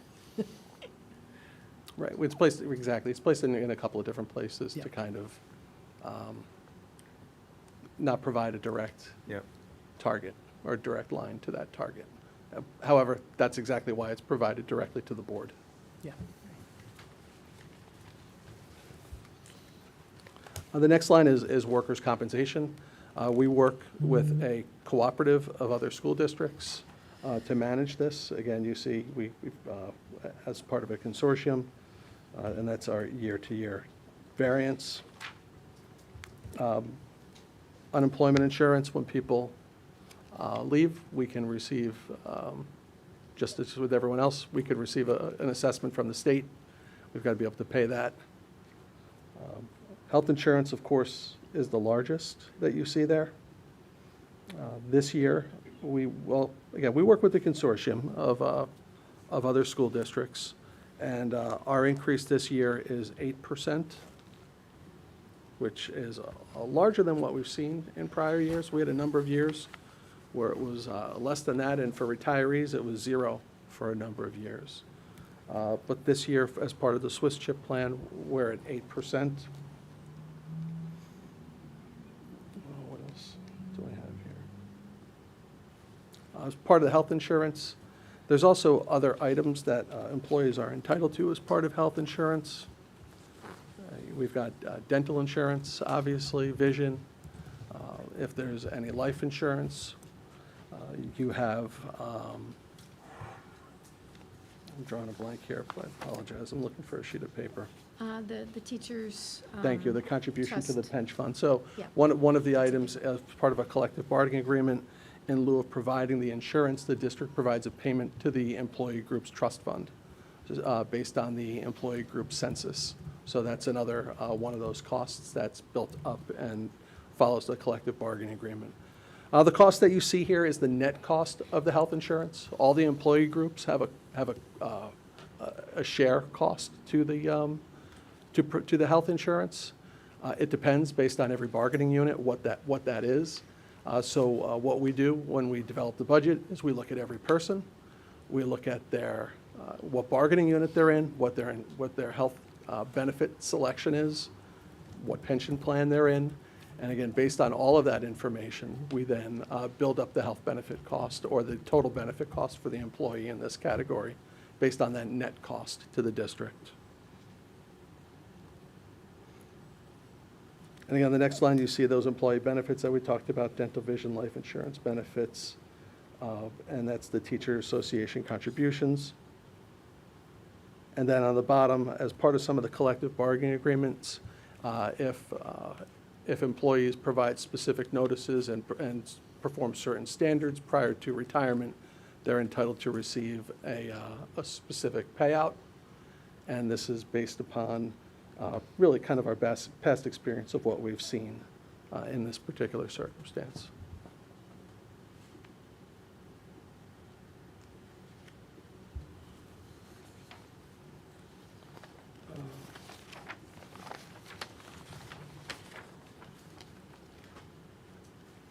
And again, as we look at it year to year, sometimes there are variances. I mean, for instance, if we don't have a position filled, then we won't incur that cost right now. This year, we had a for instance, we had a custodian position filled at one time, so obviously you don't incur that cost. We're expected to be full up at the beginning of the year. We have one maintenance mechanic vacancy at this point in time. And then there are also positions that are added during the year. We've talked about hiring an ENL teacher during the year or a teaching assistant that may be needed due to student need. So those are things that can happen during the year. I don't know if there's any questions or. Yeah. Sorry, just going back to the health insurance line. The note here, and you may have touched on it, but just the 22-23 budget included allowance for unsettled contracts. Sorry, what is that? Can you just put some color around that? I think that's what Cheryl, that Dr. Champ was referring to. Okay. So in years, for instance, if Might in work. 23-24, say the teacher's contract was out. Oh, I see. Right? Yeah. So we would say, come up with some estimate of what we think that settlement might look like, and we would place that in that health insurance line, right? Long-standing practice, many districts do it. It's nothing unusual to us. I think it might sound unusual if you hear it when you hear it for the first time, but because again, you don't want to kind of hedge your bets and tilt what you're thinking as you enter into negotiations. So that's typically a line Yeah, item. obviously, it's different than the private sector when you don't have to provide that information. We're a very visible document, and that's part of that visibility. So that's why you're not required to provide information that's related to collective bargaining. That's protected until you have a finished collective bargaining agreement. But again, that's part of why you would see that. You don't want someone to be able to triangulate back to what, say, the board has decided to set aside for a particular settlement. And that can also sometimes drive that budget to actual variance that you might see because you've included in the budget X dollars, call it $50,000, let's say for a smaller unit, right? And you've budgeted into that budget line. When you settle that contract, that money is going to get transferred out and put into the various salary lines. So you're not going to see the spend, right, on that same line, right? But you've budgeted funds. So that can also drive that budget to actual variance at times. Obviously more significant if you're talking about the teacher's contract than if you're talking about, the administrator's contract, just bigger dollars.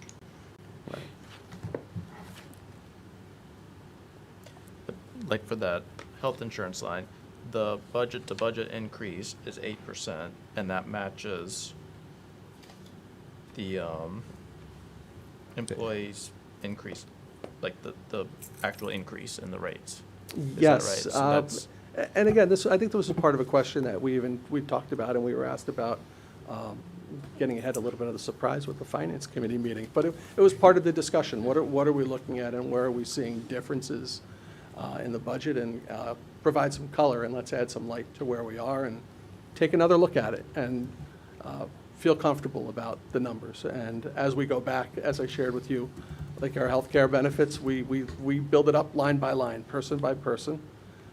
Bargaining unit, and then whatever the benefit election is, and whatever pension fund they participate in, and based on their earning levels. And based on that, and the cumulativeness of that, we will then, we've provided the budget. But then there's also items, as Jackie's mentioned, that can make an impact on that as well, whether there's prior year labor settlements, or savings that can happen if you have unanticipated vacancies, or on the other side of things, positions being filled that were not anticipated. And it's also hard when you look at it because you're not dealing with a static group of employees year to year. And I think it'd be really great for this purposes if you just had the static group of employees with the same benefit elections and without any contingency in there, and it would very easily tick up and down the way we would like it to. So I think it's perfectly normal for questions like this because there's the differences, right? You've got a different employee census. My election one year could be a family election. It could be single the next year. It depends. And, you could have a family election, and then they could have kids that have rolled off of the plan, and now they're into a couples election. So that's kind of where it can vary from year to year. Jim, in some budgets, there's a vacancy rate. Do we have that? We don't have the vacancy rate in this budget. That's not something that, I'm familiar with it, but it's not something that's been practiced here. In my experience in the educational field, what I've found is you have to fill those positions because the students are showing up at your door the next day. In my prior life, I was talking to somebody about this the other day. Holding positions vacant was an effective way of managing your budget year in and day in and day out. It's a little bit more challenging here because, again, you've got those students showing up at your door every day, or whatever service they need, and there's not an option of whether you choose to do that.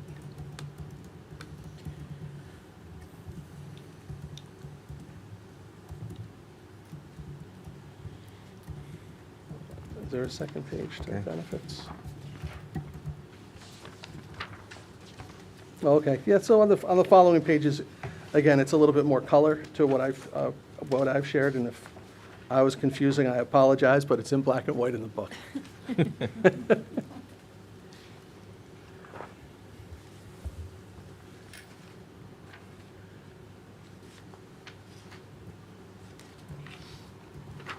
So that's where we were with benefits, and then I've just got a couple of quick slides, and I'll bring us back to where we started, and then we're going to talk a little bit about our meetings and where we were. So again, the budget as proposed is $91,125,000, a budget-to-budget increase of 8.17%, and the preliminary budget had a proposed tax increase of 2.95%.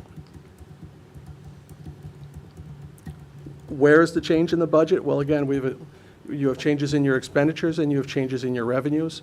This is the side-by-side of the changes in both of those categories of just under $7 million. I think, again, the largest part on the left, as Dr. Chant mentioned, is our state and federal aid, which is really state aid, which has really kicked up in the last 3 years, as Dr. Chant mentioned. The property taxes is the tax cap allowable increase, or tax cap compliant increase. We have miscellaneous receipts, which is generally related to the increase in interest income.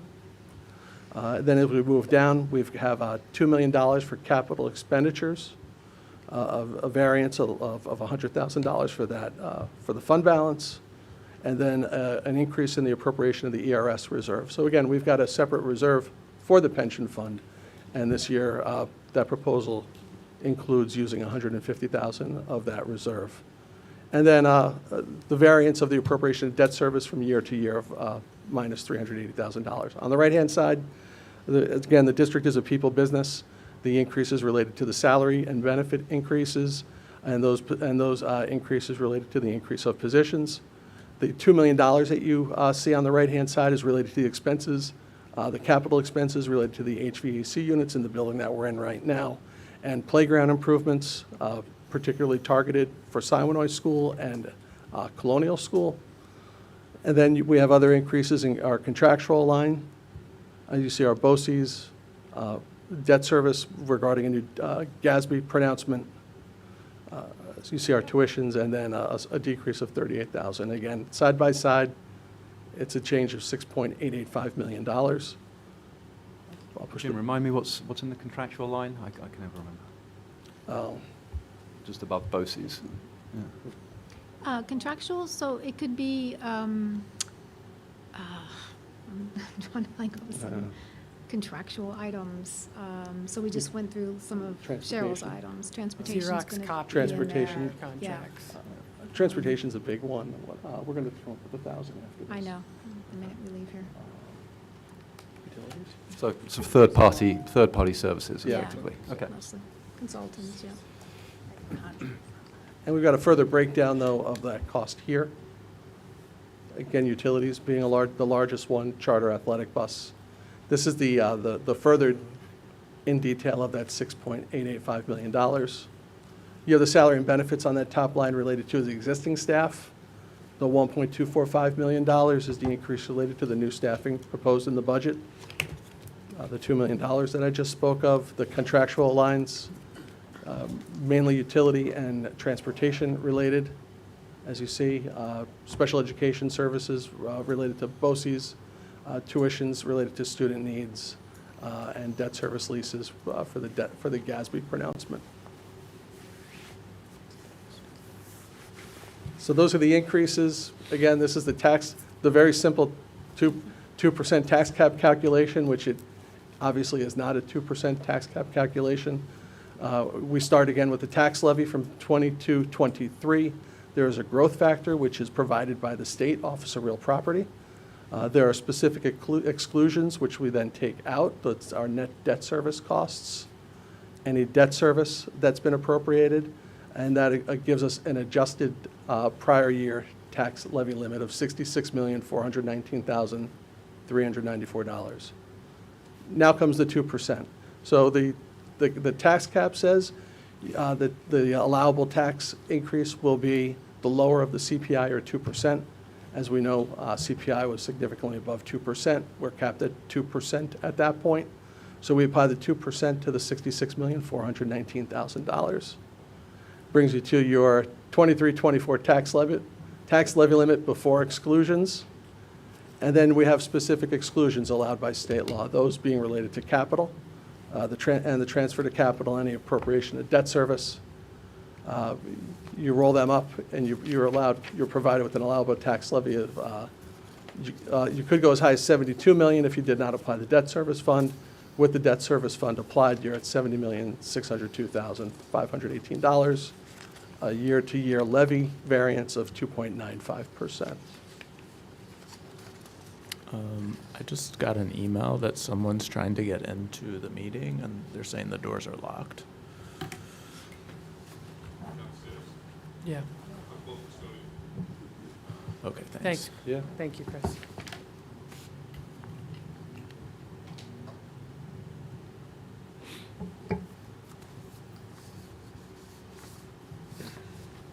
Okay. And again, here are the components of the tax increase. 2.56% of the 2.95% is related to the operating budget. That's really your day in, day out, keeping the lights on, the teachers in front of the students, and your supplies.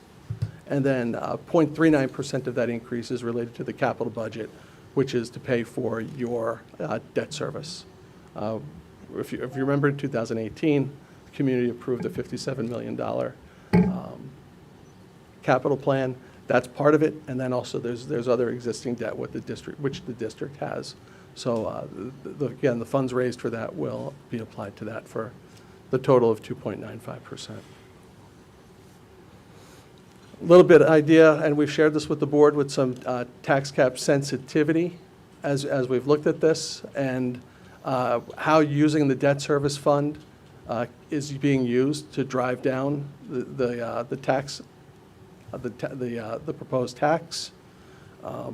If you look at this, if the district did not apply any debt service or prior year surplus, there could still be a tax cap compliant increase of 8.16%, which is, again, not what anybody is.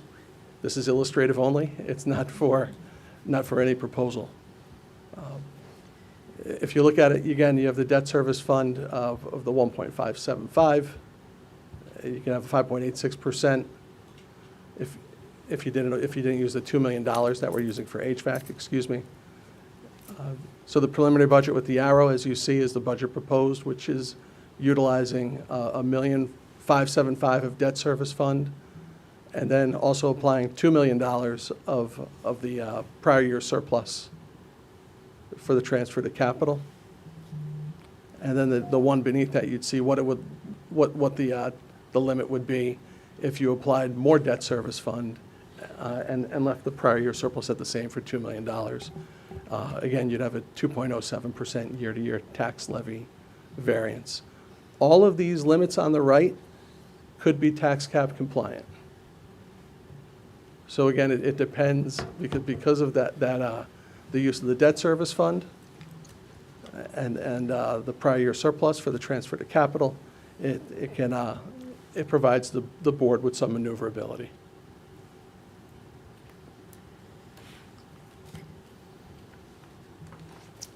Okay, I could start here. This is, I guess, kind of the end of the line by line and kind of taking us back to where we started. I can keep going? I'll keep going. Thank you. So we've talked a little bit about some of the changes that have happened since the budget's been put out. And one of the things that just happened most recently, looking at class sizes in the elementary school, based on class size projections, it looks like we're going to be +1 section based on those forecasts that we now an updated forecast. We also have, through the work and again, working with the Finance Committee and them asking us to look at different things and looking at different ways to do different things, being a little bit further along in our scheduling process, we were able to identify about $253,000 at the secondary teachers through the use of, again, looking at the schedule and then looking at using overages versus adding full-time positions, again, based on those proportional positions. Dr. Champ touched upon the other item in special education and rolling back one of the teaching assistant positions for the co-teach model. $40,000 is going to be funded through a grant, so then it's not based on the tax budget. And then moving $100,000 of lunchtime supervision expenses to be borne by the cafeteria fund. At this point in time, that fund is in a robust position. I don't think that's something that can be sustained year over year, but it's certainly something that can be sustained for the next year. Looking at our historical spend, we felt comfortable bringing down our summer custodial program slightly. I have to say, in order to get the buildings ready for the upcoming year, we need the program. The student workers are vital as a manpower source to get the buildings ready. But again, looking at where we are, the budget, and the availability of our students, we felt we can comfortably reduce that by that amount. The next line you see there is the occupational education student need. That reflects the 10 students that I talked about as who have elected to partake in our vocational occupational program at BOCES. So that's the cost related to that. We have transportation. As I mentioned, we forecasted a 15% increase, and we also had a slight increase in the census, and that's reflected here. When we last spoke, when we were going over facilities, we talked a little about utilities because we all certainly saw a significant increase there. After having another 2 months of bills, I think we felt comfortable we can bring that number back down, and that's part of what we said we would do during the process, and that's where we are. And then looking at other minor lines, we were able to find another $5,500. So the total year to year, or the budget to where we are now, you see that variance of $113,500 less. What's still up in the air right now, and we are 12 days late, is the state budget. I don't think we've seen it this late in a number of years. We had an opportunity to speak with some representatives from some staff members from Assemblyperson Paulin's office this week. We're not getting a lot, and not because they don't want to give us information. There's just still some uncertainty right now on when that budget is going to be passed. We're not hearing a lot more than what everyone else is hearing, that it's kind of stuck on 2 subjects, which is not funding of education, not the education subject, based on housing and bail reform. But we're not getting any indications where the district will land compared to the first education runs we got. So we're still working off of the first education runs that we had as part of the governor's first budget. So that's kind of where we are. At this point in time, in years past, we've had that updated information, and we can make that adjustment up or down, depending on where it goes. I know budget adoption's next week. Hopefully, something will happen within the next week. We're all kind of anxiously waiting. You know, we get, in my work group, we certainly get a lot of briefings on the budget once it lands. There's a lot of evaluation, and all of those meetings just can't happen, obviously, until the budget is finalized by the governor and the legislature. So as we look at the budget, I mean, there's things that are still out there. As you can see, the budget was dropped in February. These are the things that have happened since February. A lot can happen. Over a year, there's a lot of unknowns that can happen as a budget works its way through a year. This particular budget, remember, it goes until June 30th of 2024. So we're never going to be exact on where we are with the numbers. This is a plan, and we do the best we can based on the information we have at this point. But we also know things change. Students' needs change. Students move in district. Students move out of district. Parents, if they move into district, they can choose to use busing or use our services or not use our services. There's any number of different things that can happen. Students go to state finals. Students do very well academically. We follow up, and we're able to provide those opportunities for them to go to those particular programs.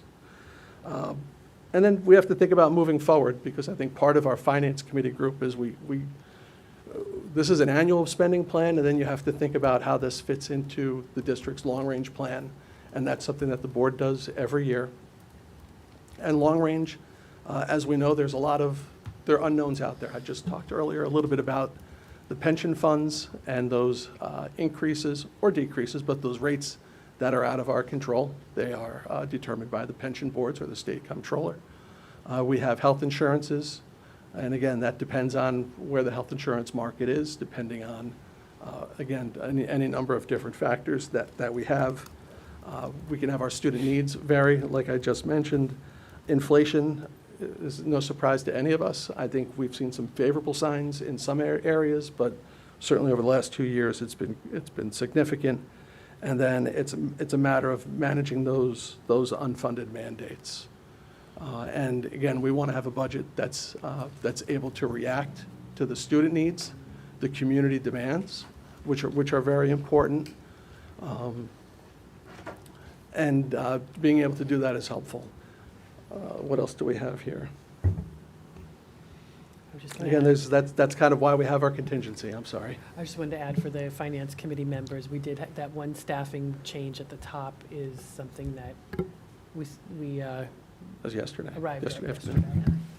And that's just, I'm going through the process of double checking current enrollments at the elementary levels, because we've had a lot of move-ins throughout the year. So that was something we, just to want you to know, didn't want you to be surprised by that. We just didn't have that information on Monday when we met. And I would say thank you to the Finance Committee. I think, well, I won't say words for you, but I mean, we've certainly met a number of times, 3 or 4 times, in addition to these budget meetings. A lot of questions, and I think it's important.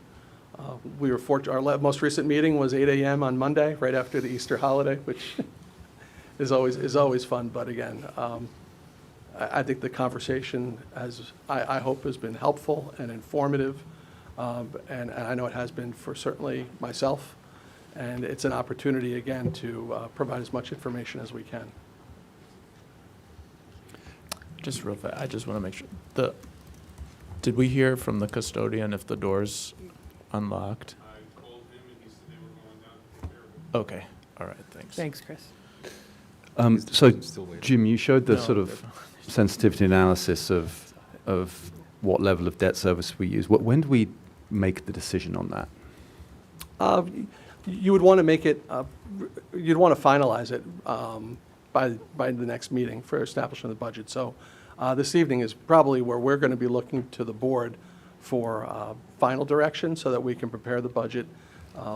This Friday, I mean, once you give us the go-ahead, we still have to prepare some work and some documentation that needs to be approved, the report card, different things like that need to be approved at the next board meeting on Tuesday. Okay, so I think the direction from the Finance Committee is to pull on the debt service lever pretty hard. Yep. Thank you. To get to that bottom line, which would apply 2.175 million and bring the tax cap or the increase in tax levy to 2.07. I think that is the direction from the Finance Committee, or that's the recommendation of the Finance Committee, pending opinions of other board members. But I mean, really, that is what the debt service fund is there to smooth out tax increases. It may be replenished at the conclusion of the bond. We hope so. And so our recommendation, I think I speak for Sue as well, in her absence, is to deploy the 2.175 million to per that bottom line. And what was the magic behind 2.175 versus 2.3 or 2.1? The account is 2.175. That's a full pull on. It's a full pull. It's a full pull.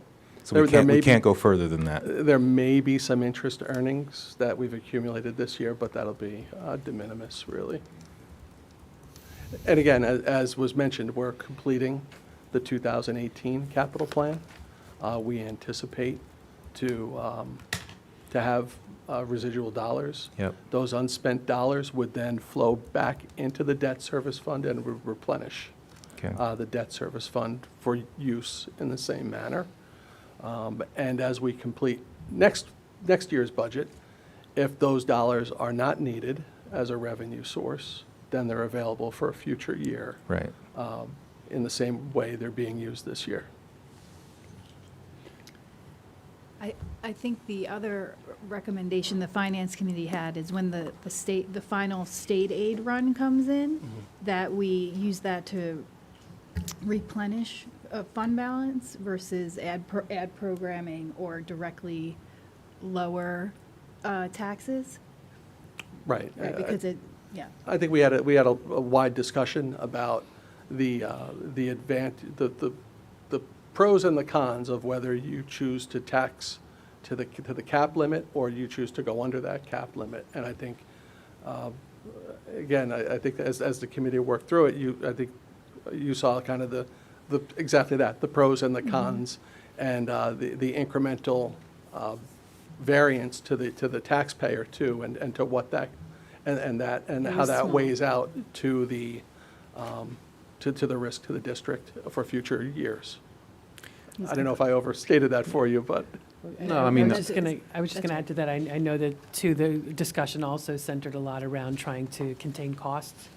And if we got additional foundation aid, not wanting to add to the expense budget. Exactly. That was, I think, a very clear That was message clear. from our conversations. Right. And, I think it's no secret that the district has some very healthy reserves. Can we, and we sort of talked about this in the Finance Committee, but I think it's kind of good to air it out, which is that, there's quite a lot of, there is material contingency in the budget. Why couldn't the district just cut the contingency and use fund balance as needed throughout, during the year if it were required? Can you just talk a little bit around that? No, thank you. So this budget is really, it's your annual spending plan, and obviously next, you put together a spending plan for each year as it comes. And if you have an emergency, something, let's just say there was significant flood or a boiler were to completely, both boilers were to HVAC stop unit working. went in the last 6 years that we didn't fix in the bond. Yeah, if you have what the state would consider a true emergency, you would be able to go ahead and utilize those funds. But it has to be a completely unanticipated expense. And the uses of our contingencies are really not for those types of items. The purpose of our contingency are for things that we've mentioned: unanticipated student need. Utility expenses went up significantly this year. We were higher, so we're using some of those dollars for that this year. Those are things that are not really true emergencies. And to have the true emergency, it's a declaration. The board would have to, a resolution would be passed, corporation or district council would prepare that, and they would advise you as to whether or not they would consider that action to be a true emergency. So yes, the reserves and the fund balances are the savings of the district, but they're not something that you can just go up and grab at any time that you need them. They have to be planned, and there has to be a process for it, and the annual budget process is that process. I think this year, working with the Facilities Committee and the Finance Committee, I think they came up with a solid use of the fund balance, so the $2 million to address the capital needs. They don't place a moving forward burden on the district because it's not an annual burden, but it's obviously a direct impact to the needs of the district and addresses a facility need that was, I don't want to say it was overlooked, that's the wrong word, but it ended up on the chopping room floor right at the end of the 2018 capital cycle. But it was right up there. And I think, Jim, I think the contingency question is one that our auditor was in on Monday. Our internal auditor. Internal auditor in preparation for our audit committee, and I think that was one of the questions that we had an opportunity to talk about, and he reiterated really that same perspective Yeah, on he the had- use of contingency. And one thing he said that struck me was that we are one of the few school districts that have the itemized contingency. board, yep. Yep, for the board. So, and that also coming in like $600,000 to $700,000 over budget is actually running a tight budget. And, so, that instilled confidence in me, and that utilizing the fund balances for capital expenditures like we're doing makes a lot of sense as well. And I'm so glad you brought that point up too about the year-end anticipated. And I think we've said it, and Jackie and Jim will correct me if I'm wrong on this, but I think it's important to note.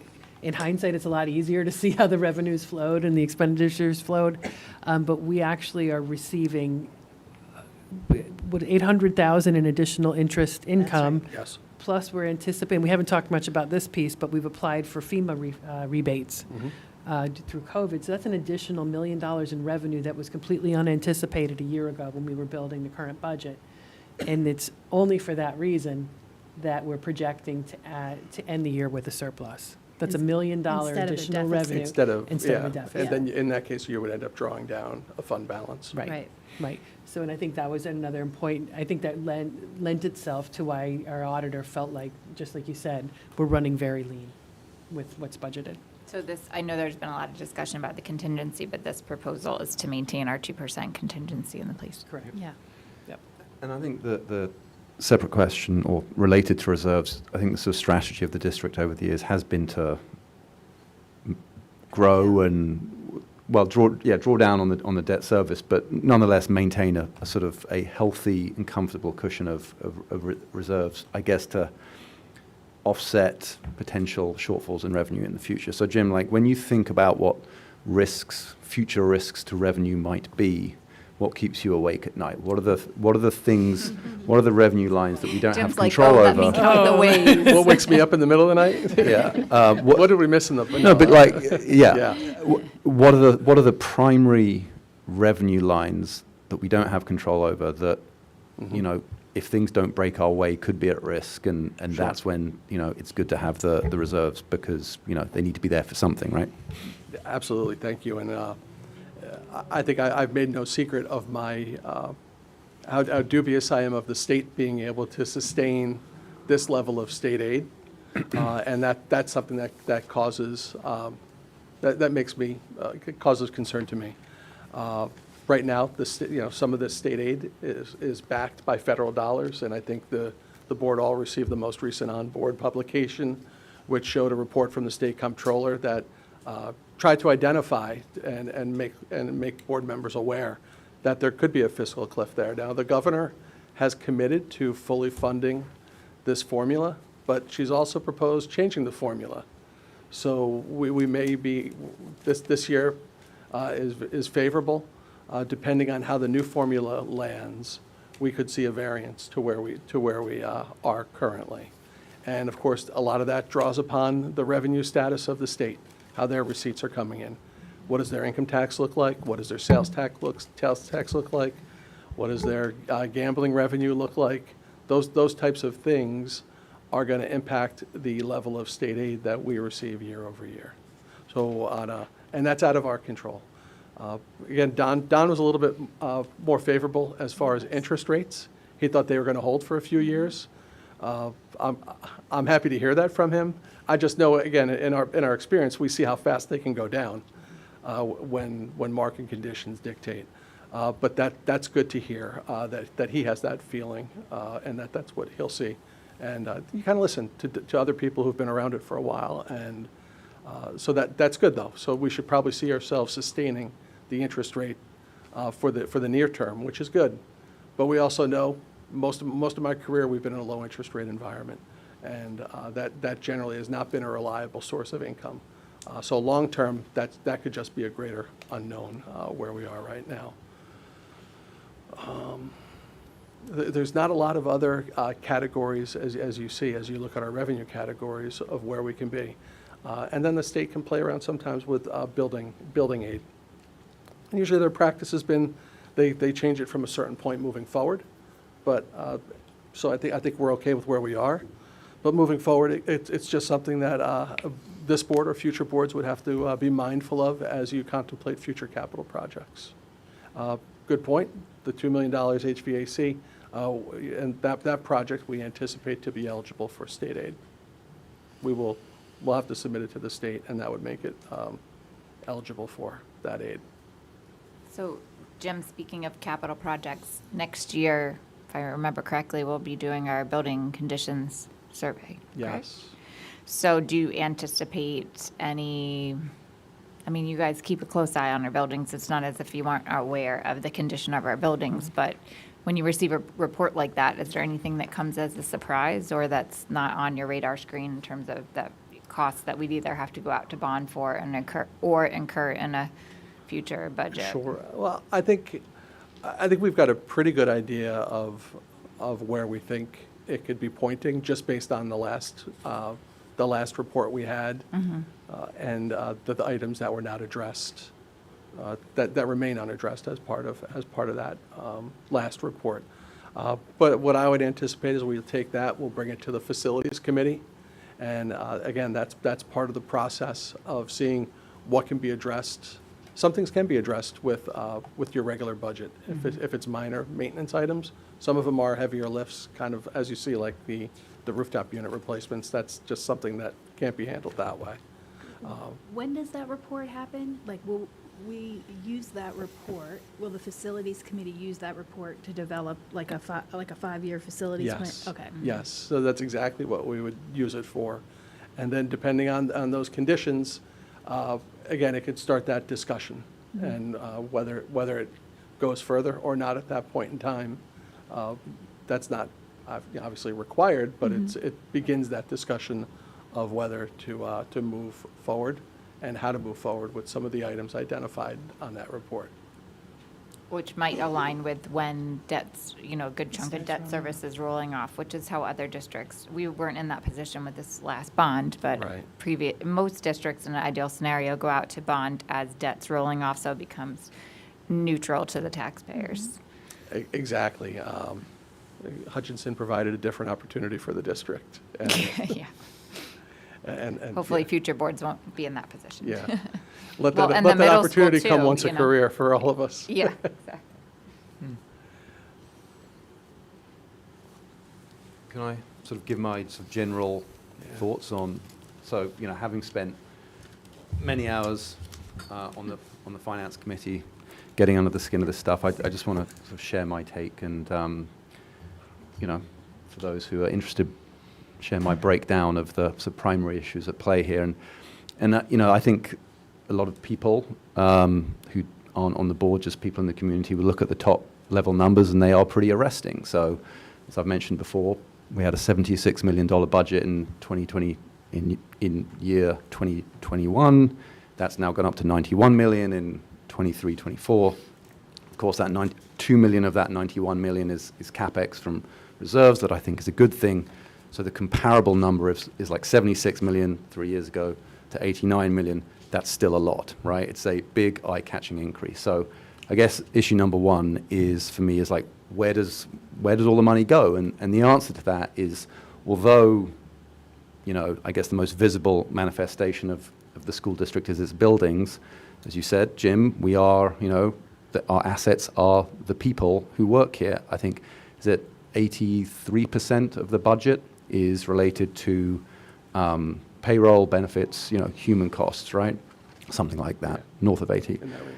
And when you look at a chart showing the increase in the number of employees in the district, you see the number of employees in the district go up and sort of to the right, like a pretty sharp increase starting in 2021, 22, that I think was, as Dr. Champ said, in response to the strategic plan. Correlated. And, the priorities laid out in that: academics, special ed, social emotional wellness, and Dr. Champ, you sort of laid some of that out. And I was just sort of doing a running count of the heads the additional heads that you put on the screen, and I got up to 30. So that gives you some rough sense of the headcount growth that has been implemented in the last few years. And I guess the thing about headcount is that it's a compounding cost, by which I mean a headcount that you added, in years past is not a static cost; it increases. So, so you're not only adding headcount, but you're adding headcount that itself gets more expensive over time. So now that we're a few years into pretty material increase in headcount, that's where you see, I think, the big increase in employee-related costs because of the big increase in employees, right? So in terms of like what is driving the increase in the budget, it is the addition of heads over the last 3-4 years, is my sort of take. So I guess, what's my reaction to that? Well, I guess there are sort of two parts of my reaction. The first is, how sustainable is that, right? How sustainable is the increase in costs that we have seen over the last few years? Because I think if we keep adding to our expenses in the way that we have, and that increase in expenses continues at the same trajectory, I think that's going to leave us really vulnerable, in my opinion, to any sort of big future revenue headwinds that we run into. Because a lot of our revenue sources we have very little control over. To your point, Jim, what if state aid decreases? What if federal aid decreases? Now, of course, we do have the generous reserves we have as a kind of buffer, but if we keep spending the way that we are, if that hiring line keeps going up and to the right, that just concerns me. So I guess the punchline to all of this is that, in my opinion, we need to start shifting the focus away from headcount growth and trying to level out the increases in headcount. I think from an expenditure point of view, we have to slow that growth in expenses. And I'm not saying that we cut, I'm just saying that the current rate of growth, to me, may be unsustainable. Will, could I just address that Sure. too? And I thank you. I know, and I appreciate this. We had these conversations at Finance Committee, so I think it's good to bring everyone into this. And I go back to, just as an explanatory piece, because I think it's important, as folks they don't always connect all the dots on this the same way that we do, because we spend so much time engrossed in it. I go back to that phase back in of foundation aid that we were short for many, many years, and the ability, the state handicapped us really from being able to build the program that our community had wanted and expected. So, having those big increases gave us those opportunities. We do not anticipate those increases anymore. So there's going to be a natural, when you look at like the budget to budget increases, that's largely explained by, not solely, but a large part of it is definitely explained by that foundation aid. Those are kind of I'm going to say a 2-year opportunity that we don't expect to have again. So there will be a natural capping of that staff growth that you're looking for. I mean, in my perspective, I think all of our perspective, that's kind of almost an assumption on our part. But and somebody mentioned it earlier, but I think going back to strategic planning, that's definitely, I think Michael may have even said it, that's something that we're going to have to keep in mind. I know that we want to move ahead and be innovative and creative and continue to deliver that high caliber, but I think we're going to have to keep that perspective in mind as well, long-term sustainability. And just along those lines, I know the number, 91 million roughly, has caught people's attention. We've talked about it here. And so when we get those runs of other district proposed budgets. I don't know if I looked at this correctly, but I was trying to look at where other districts of our size are, because it's comparing, like, to say what quartile we're in is sort of irrelevant if you're not looking at size of the district, right? I mean, there's all sorts of things that makes it comparing it to a variety of different fruits, but to look at districts of our size with a similar student body, most of them are in that $91 million range. I think the cost of doing business and providing the type of program that we're all trying to provide is, I hear all the points that you're making, but it's in that zip code for all districts of our size from what I saw on those charts. Is that a correct assessment? I know we get the weekly report, so we'll see Okay. where we are. Yeah, And I mean, think You don't stare at it like the way that I did the other day? but I also Comes out think that Friday. sure, in terms of like absolute dollars per Like what the student. operating budget is, We're yeah. probably, maybe roughly, and I don't recall that, yeah, we should, I'll take a look at that. But I also think our increases are our increase in budget were pretty much, in the top quartile. Yeah. So it just goes back to my point, and Dr. Champ, it sounds like you're sort of agreeing with me, which is like we should not expect to see, and we probably wouldn't want to see, the similar increases in cost base in the coming year or in the near future than we have seen. Yeah, and I am agreeing with And you. we also strategically, I if you think- for us to have for us Sure. to have. There's always going to be needs that are unmet. But I am agreeing with you on the sustainability pieces. And I do think, we weren't the only ones that got some large infusions of foundation aid. And I think where you see those large ads this year, it's probably similar situations. But yes, I think long-term, agreed. And then just the second sort of general point I want to make, and then I'll be quiet, is, obviously a school district is not a business, but nonetheless, when you go to 76 million to 91 million in 3 years, I think it is a reasonable question to ask, how has that additional cost contributed to excellence in all its forms?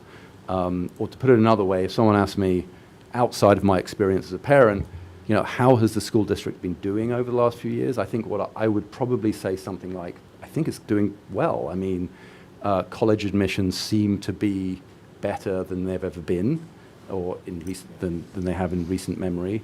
I don't know anyone else sending 3 kids to the National Science Fair competition. Right. Just to brag a little bit. That's a great factoid. I Mr. agree. Veltakis, Dr. Callahan, Mr. No, I mean they're exactly. I mean there are But sort a of. lot of serious, data I'm being points like snarky, but seriously, like, that's firing on all cylinders kind of work that our faculty's been doing. And I think that's the support of boards and the administration Yeah. and the work. As one, I know we always point to that one, but that's super big. No, news. I mean there's some Yeah. remarkable, You don't have to Examples. scratch the surface to see major Right. successes over the Right. last 6 years. So I know it come at a Yeah. price, but there's definitely. But sometimes it's hard to link, I know, because we talk about science research. Right. But where see do the we, direct financial how, link. like, if we're matching up in a financial sense, Mm-hmm. which of those FTEs or, program, where does that, And I think the interesting part account, is. in the sense of accounting? Yeah, and I think the hard part is it's a very indirect, because, and I may not have all this right, and Dr. Bowman, I know she was out of the room when we started this conversation.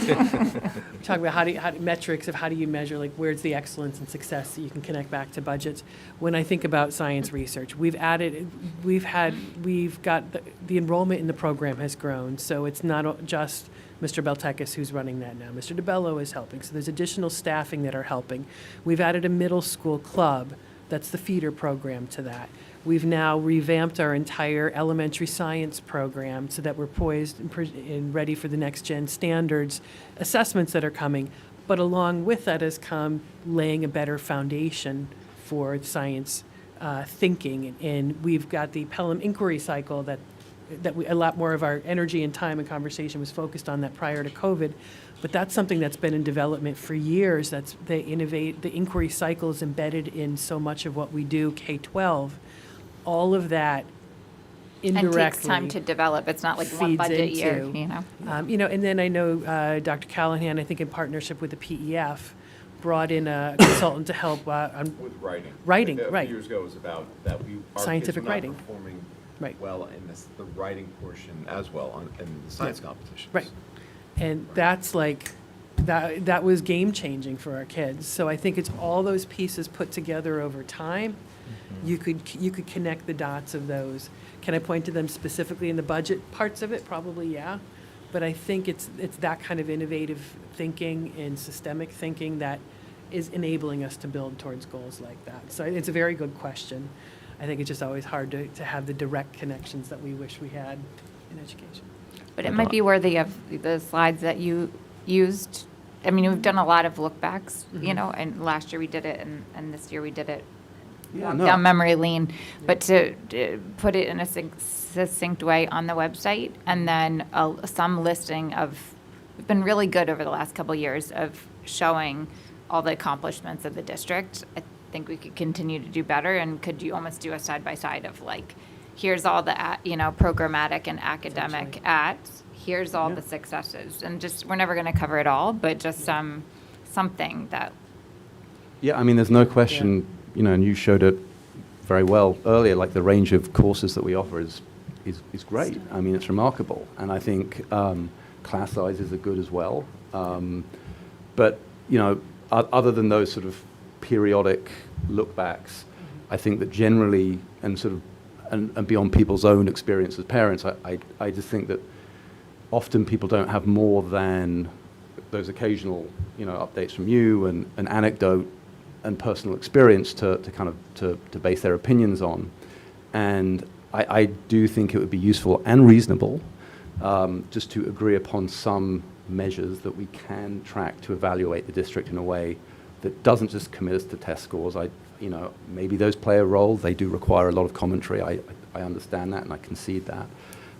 So look, where I really come down on this for me is that I approve of the budget because it's mostly overwhelmingly driven by the people whom we've hired to do the work that you have, you know, portrayed earlier this evening. You know, I would encourage others to get behind the budget as well. But for me, it's with two asterisks. The first is that our growth in expenditures has to begin to flatten. Otherwise, I think we'll be, you know, in dangerous territory in a relatively short period of time, potentially, if we hit any kind of headwinds on the revenue front. And secondly, I do think we need to get serious about how we talk about, you know, how we measure the outcome of the growth that we've seen. So there's plenty of good stuff to talk about, and that is my reaction to this. Such good points to make going to the strategic planning year. Both of them. So I want to thank Will, Jackie, and Sue, because you guys have done so much great work with the budget. And Will, I totally agree with you. I do think it's not, and I don't know the right word, because it's not necessarily concerning, but it is, of the 8% increase, the year-over-year budget. And again, because I do think we now have all the key pieces in place, perhaps for next year, we won't see that type of increase again. Because, right, No, because we we. won't. I right. guarantee we won't, Okay. because we won't have the revenue to even consider that. Yeah. Exactly, but also because we already have all the key pieces in place, when we come to the next strategic plans, we're building upon this one, we should not be able to, or we shouldn't be rebuilding the ship again. It should pretty much be there, and we could just, you know, kind of tweak some things. So I'll give my take on it.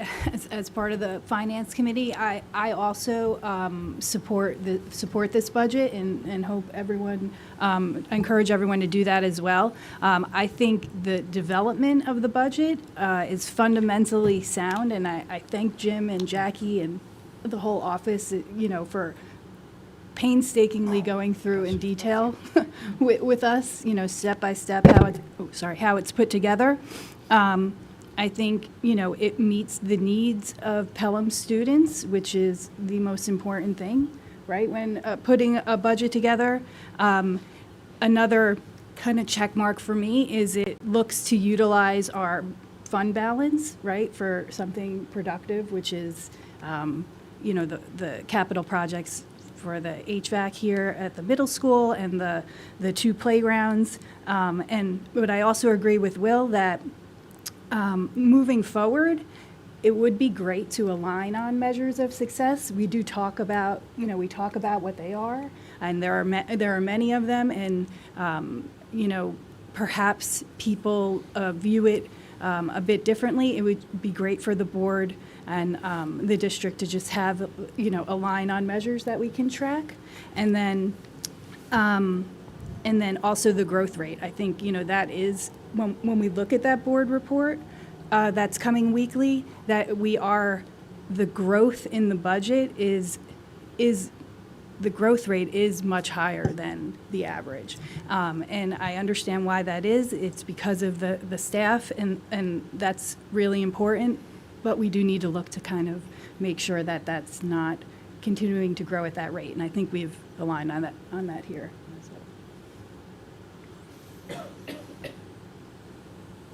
Okay.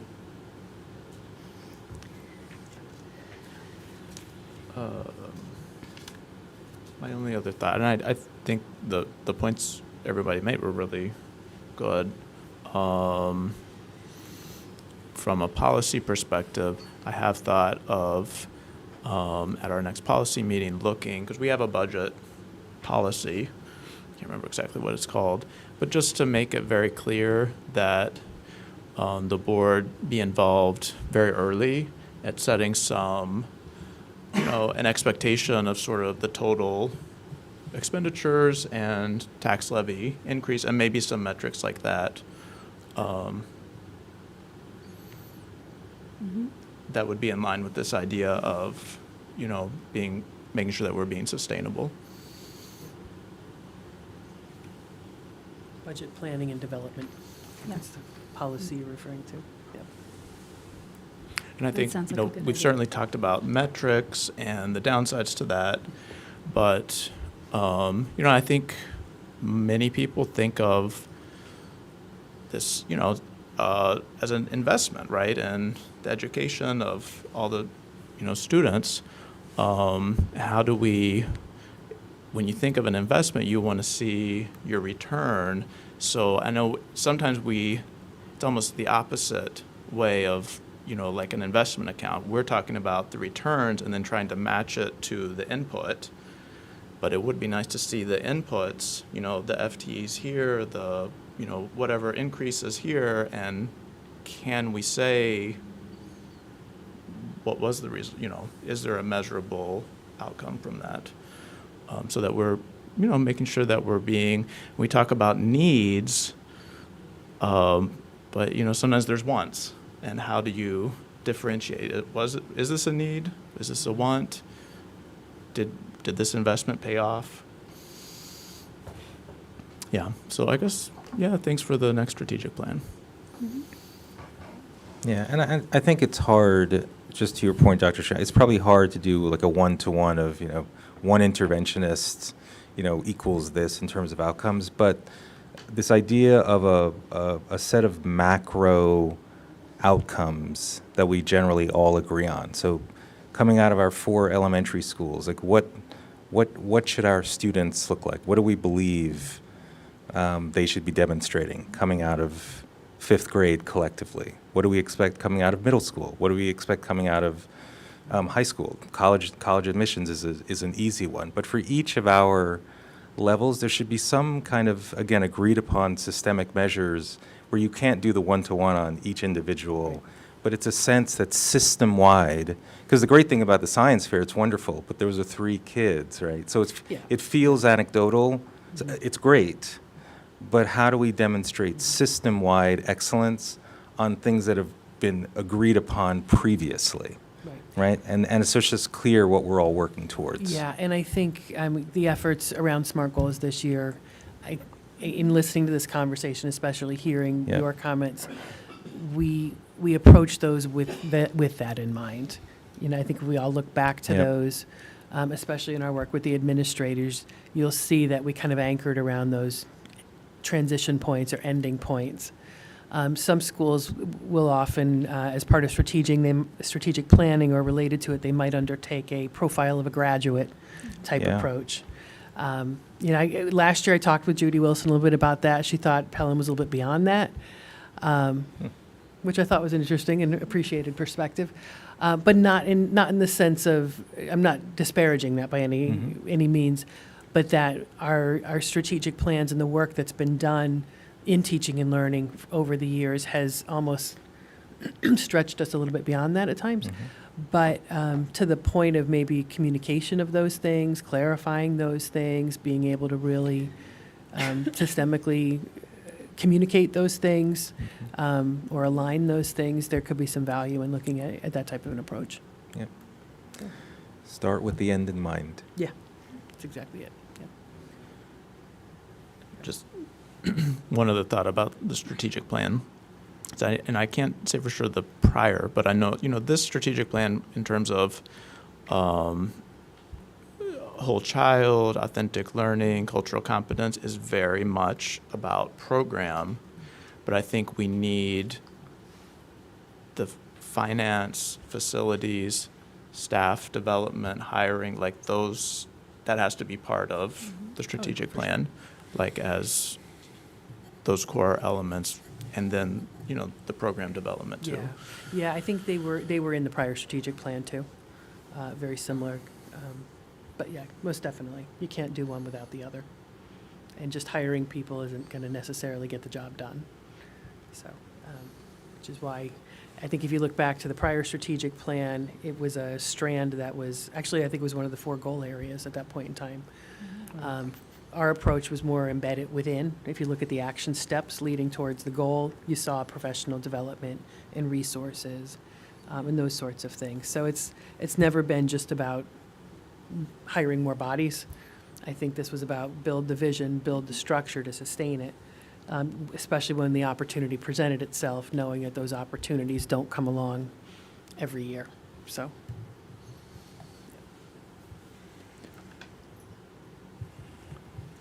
If I could, again, I just want to thank the board for the budget meetings that we had. Obviously, just recapping, these are kind of everything that we went over in the last 3 meetings. And it is a painstaking line-by-line process, but I think it was a good process. Certainly want to thank Jackie Vigil, a business office partner, in putting everything together. We're going to close up. No. And having the finance committee this year, I think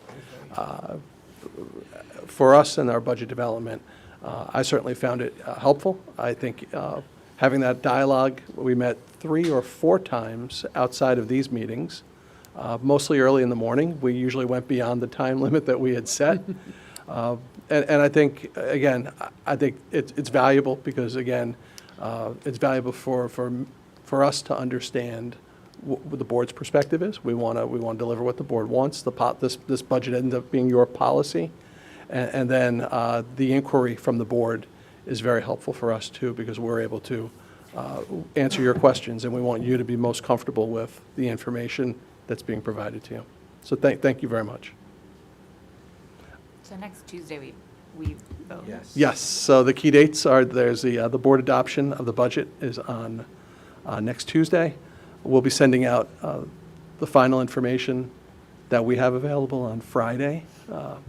And then, of course, the budget vote and board member election is on May the 16th. And you had mentioned our 3rd board goal. Yes. I just want to come back to that for a second. Effectively execute our oversight responsibilities as stewards of the district's finances by developing and consistently communicating our plans for a responsible district budget, current reserve balances, and long-term facilities plan. And I think we agree we have a responsible budget, and we're going to do our best to communicate that. We've made use of our reserve balances, and we've got a plan for the long-term facilities plan. So, and as the year comes to a close, we also provide an annual update and report on reserves and fund balances to the board. It's usually in the late May, early June timeframe, and you'll see some of it on the property tax report card too. okay, great. All right, great. Thank you all. Thank you. Now on to the meeting. Yeah. But no, thank you. I do appreciate Jim and Jackie, your efforts with doing the budget this way, spread it out a little bit longer, but I think we all agree, at least at the district level, agreed it was helpful in helping to digest everything. So thank you to the committee for your work there, and for the rest of the board for your trust in the committee, because I know everyone can't be everywhere at all times, but I think We're the not allowed to be. a lot of the working Even if we wanted relationships, I to. think, are incredibly helpful. We have communications from the public Yep. before I go on to me. The mic is open. Communications from the public, public comment? Nope, okay. 5.1 is approval of minutes. Do I have a motion to approve the minutes? So moved. Second. Okay, all in favor? Aye. Any opposed, any abstentions? And now we have administrative and committee reports I that will may make mine be very very quick. brief. Yes. I would love to waive them, but there were a couple of critical things. So I hope everyone had a great spring break. We're back for that final push, about 10 weeks to the end of school, so we're excited about that. Tonight, we're really pleased to have the 13 driver's licenses program.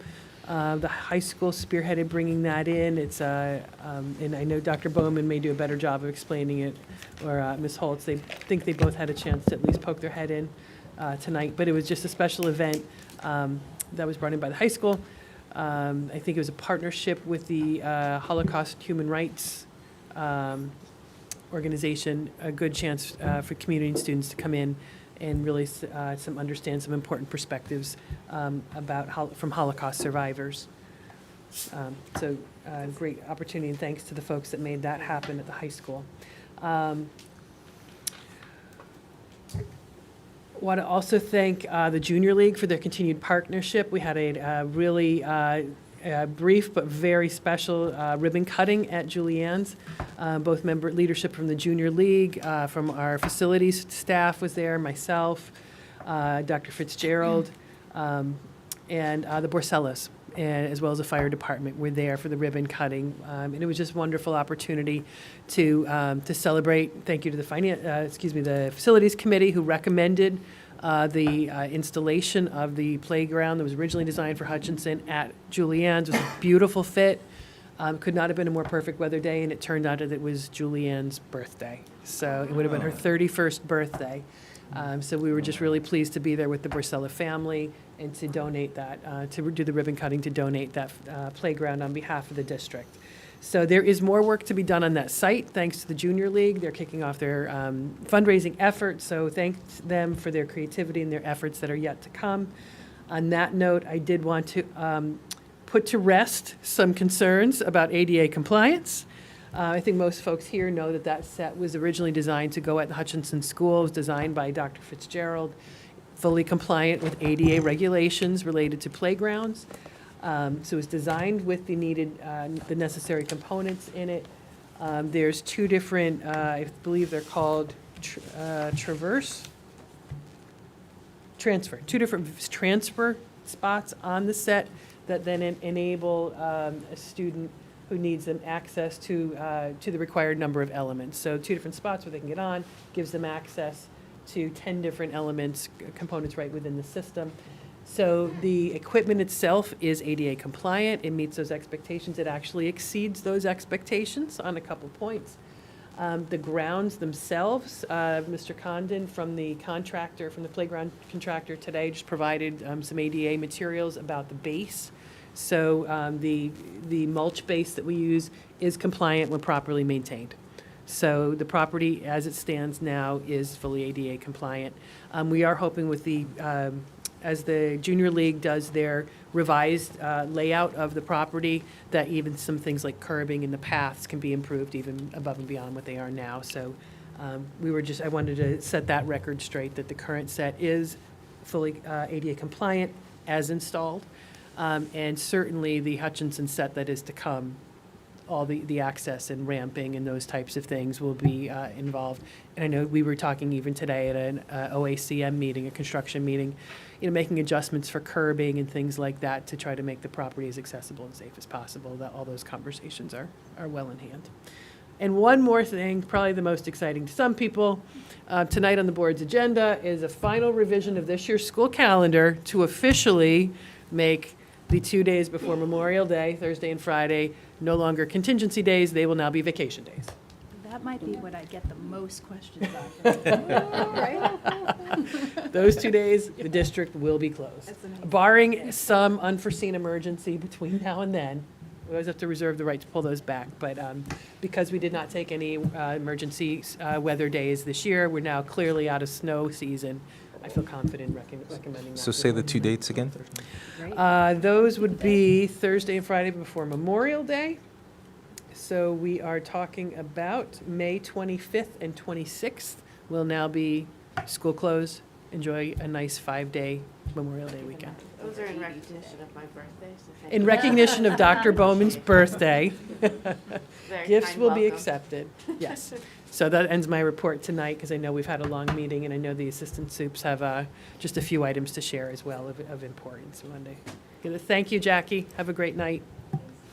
Thank you. Committees. I think are next. Board of Education committee reports. I guess we did facility, or finance, right? Finance, we good. Do you want me to do audit, or do you want to do audit? I've got it here.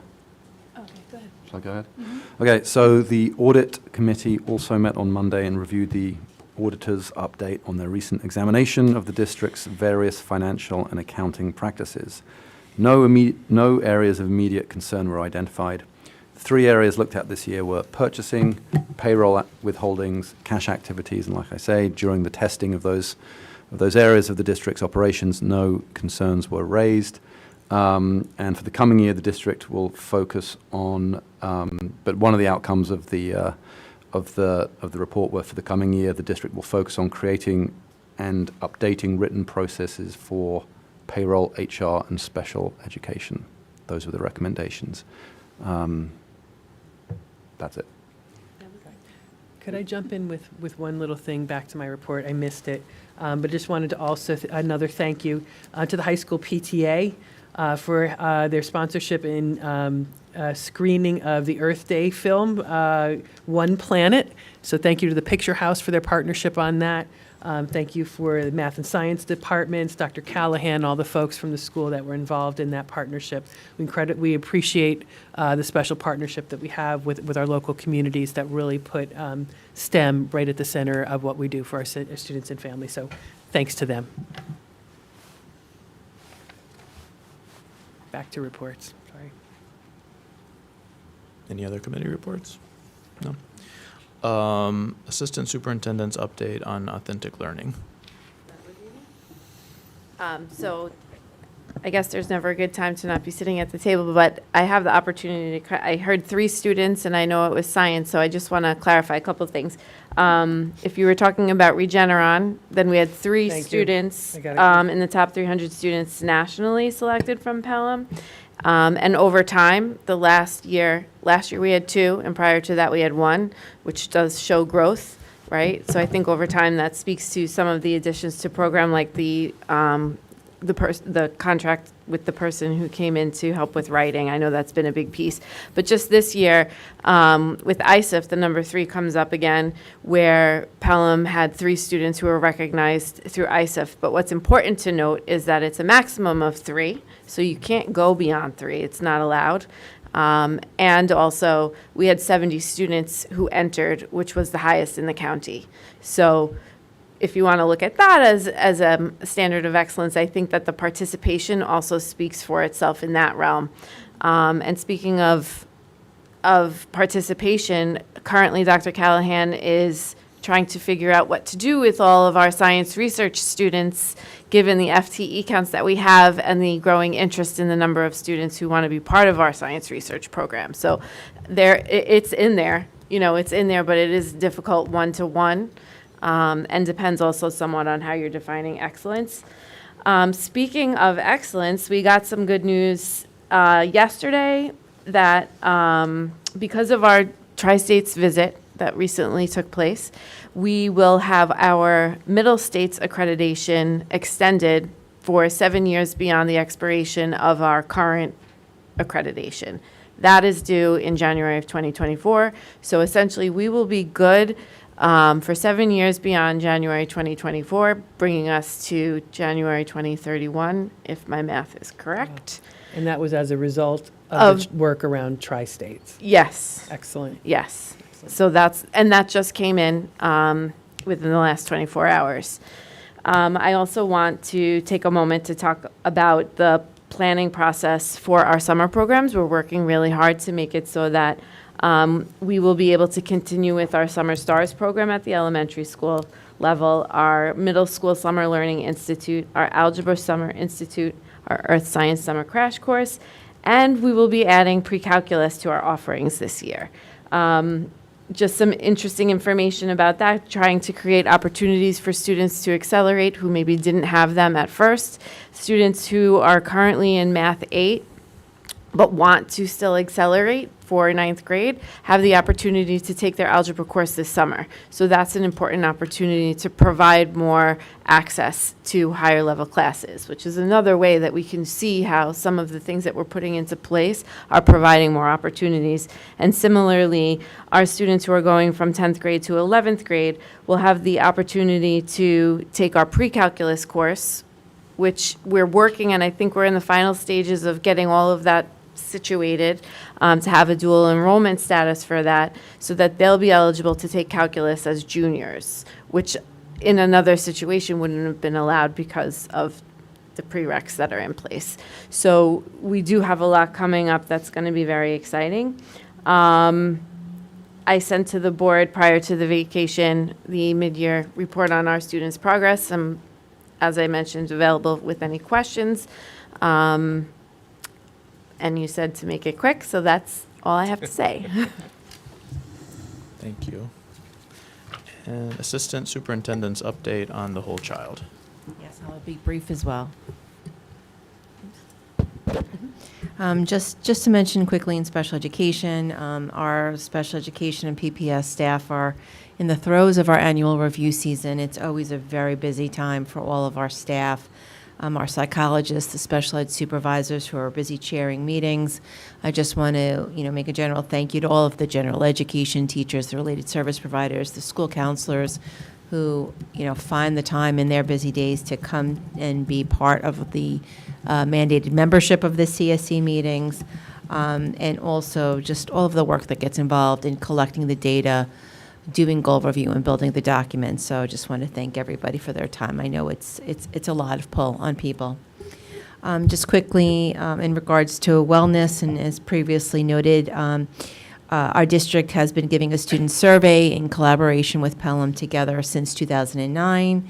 This year, we did work closely with the survey company to utilize a shorter survey, but one that still we were able to review, and one where we were able to review and modify some of the questions to better fit our needs, and in doing so, still allowing us to capture the critical information that we're looking at and also compare it to longitudinal data that we've been collecting previously. So this year, we went back to only administering that student survey in grades 8, 10, and 12.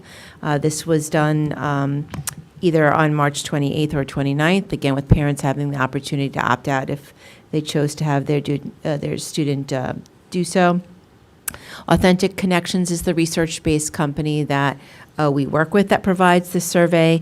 They are now reviewing the data. They will prepare a report for us to look at in the upcoming weeks. Once that information is ready, we'll be able to share that with the board, and Pelham together will be sharing that with the community. Quickly, and the counseling department, it's been buzzing with college acceptances, as Dr. Champ has referred to. Pelham students continue to be accepted into great college and university programs. I can't list all of them, but just giving some highlights. We've got Boston College, Brown, Bucknell, Columbia, Dartmouth, Duke, Drexel, Elon, Georgia Tech, Harvard, Loyola, NYU, Temple, Tufts, UVA, Vanderbilt, Vassar, West Point, Yale, just so many more. So just congratulations to the students, to the families, to the staff, to the board, everyone who collectively builds the foundation for our students to springboard off into the real world and next steps on a successful path. And just also quickly, the next career workshop, which is sponsored by Pelham Civics Association and the PMS High School Counseling Department, will be held Friday, April 21st at 9 a.m. The focus for this workshop is careers in entertainment and the performing arts. So we have some exciting panelists that are going to discuss their careers and share their experiences, rewards, and challenges of being professional artists, and how students can prepare for a career in the arts. So we're going to have Kevin Duda, who is the producer of the Broadway show Shucked, Rob Rokicki, who's the composer and lyricist for the Broadway's Lightning Thief, Erica Sweeney, who is an actress on Broadway's Harry Potter and the Cursed Child. So that will be available for our students. So the producer of Shucked Will be a panelist. but it lives in Pelham, or? I'm not sure how Oh, okay. civics pulls and draws upon people. Could be, I know someone who knows someone who knows Okay. someone, but. I just really want to see Shucked. I heard it's really good. You're looking for a ticket. We'll work on that. Okay, thank you. All good? Yeah, good. Executive Director's update on human resources and leadership. Hi, good evening. So everyone knows that we've been working on searching for a next director of PE, health, and athletics. So the superintendent's cabinet reviewed all applicant credentials before spring break. We also screened several candidates. We conducted focus groups and surveys with student athletes and coaches and teachers. Next Tuesday, we plan to hold a virtual focus group for parents and provide also surveys, online surveys for those who can't attend.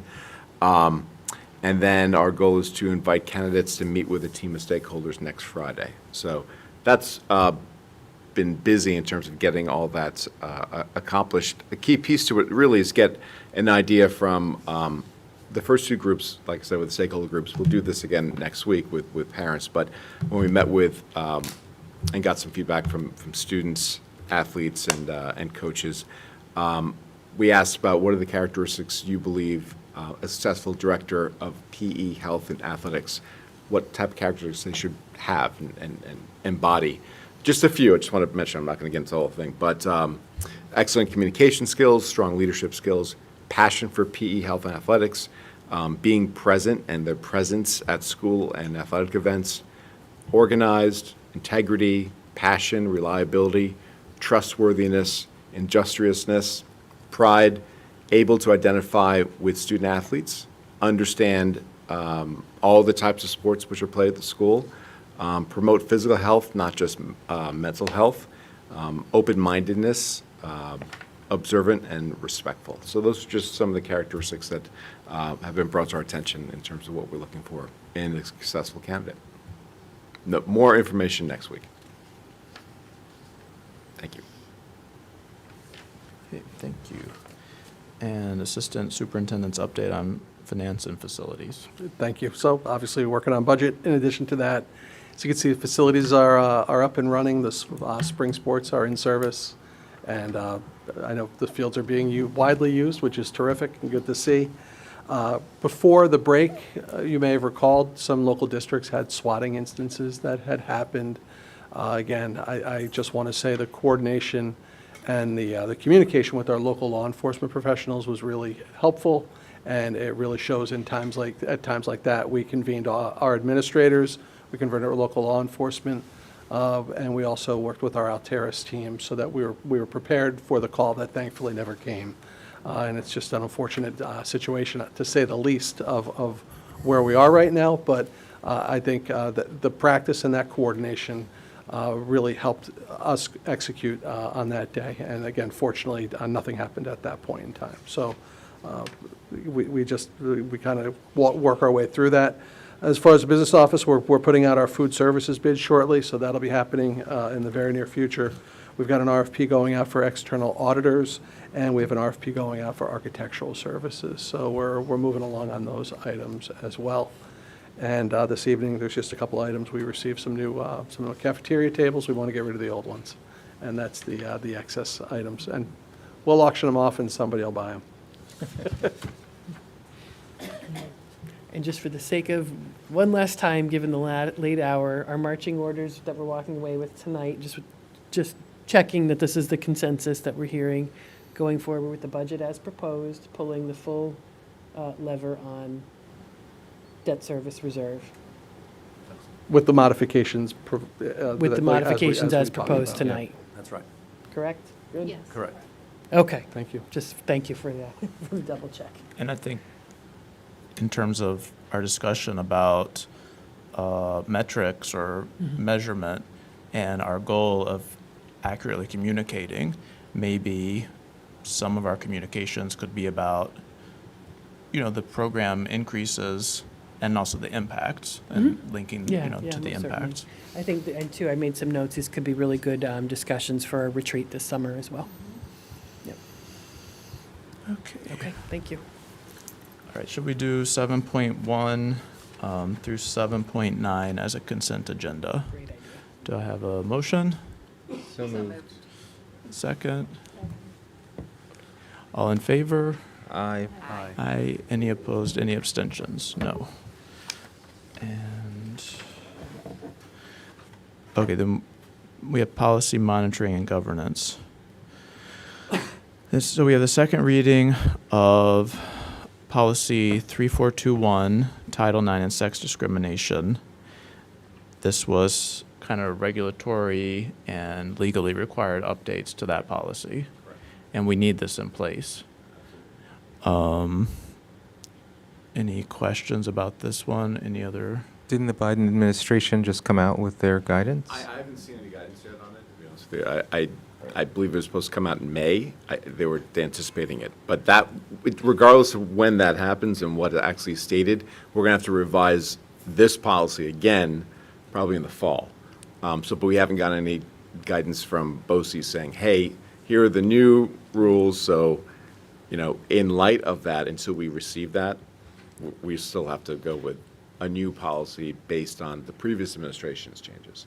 And So then, for that again, reason- we're going to have to change it, most likely again, when the Biden administration's rules and modifications come out. And then BOCES will provide us services with a new copy for policy, and we'll go through that again. So for that reason, we spoke about waiving the third reading and adopting this one, so we have one in place, knowing that we're going to have to spend, we'll have to spend a lot more time on it in the fall. Yeah, not Right? spending a ton of time here because we know I this get to is knock the weave. necessary but temporary. And this is one that there's not really we don't really have any discretion in this. This was just sort of No, it's pretty- legally required, Yeah, so. yeah. Do I have a motion to waive the third reading of policy 3421? So moved. Second? Second. Okay, all in favor? Aye. Any opposed, any abstentions? No. And a motion to approve policy 3421. So moved. Second? Second. Come on. All in favor? Aye. Any opposed, any abstentions? No. Next is policy 7350, corporal punishment, emergency interventions. This is also the second reading. This was recommended by state ed and is clarifying that, This was a notification, clarification. yeah. If a student is like isolated or any kind of, Physical restraint Mhm. in particular, which is not common at all, but it is a required policy to have in place. And it could happen from time to time, so I think just clarifying that timeline is all we were looking for. Yeah, so it's only change. Yep. yeah. So given that there was a minimal change and it's only to further notify parents, would we entertain a motion to waive the third reading? Yes, That'd be yes. great. Good, yep. Second? Second? I'm Okay. like, was that motion for me or something? Yes. Yeah. So all in favor for that motion? To waive the it, second reading. We're good with that? I'm saying Jessica's the first. Yeah. Who's the second? Do we have a second? Second. Okay. All right, all in favor? Aye. Aye. Aye. Any opposed, any abstentions? No. And have So a now, yeah, motion to approve policy 7350. so moved. Second. Okay, all in favor? Aye. Aye.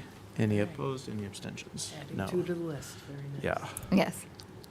Okay, and I think we can do 9.1 through 9.5. 9.5 as a consent agenda.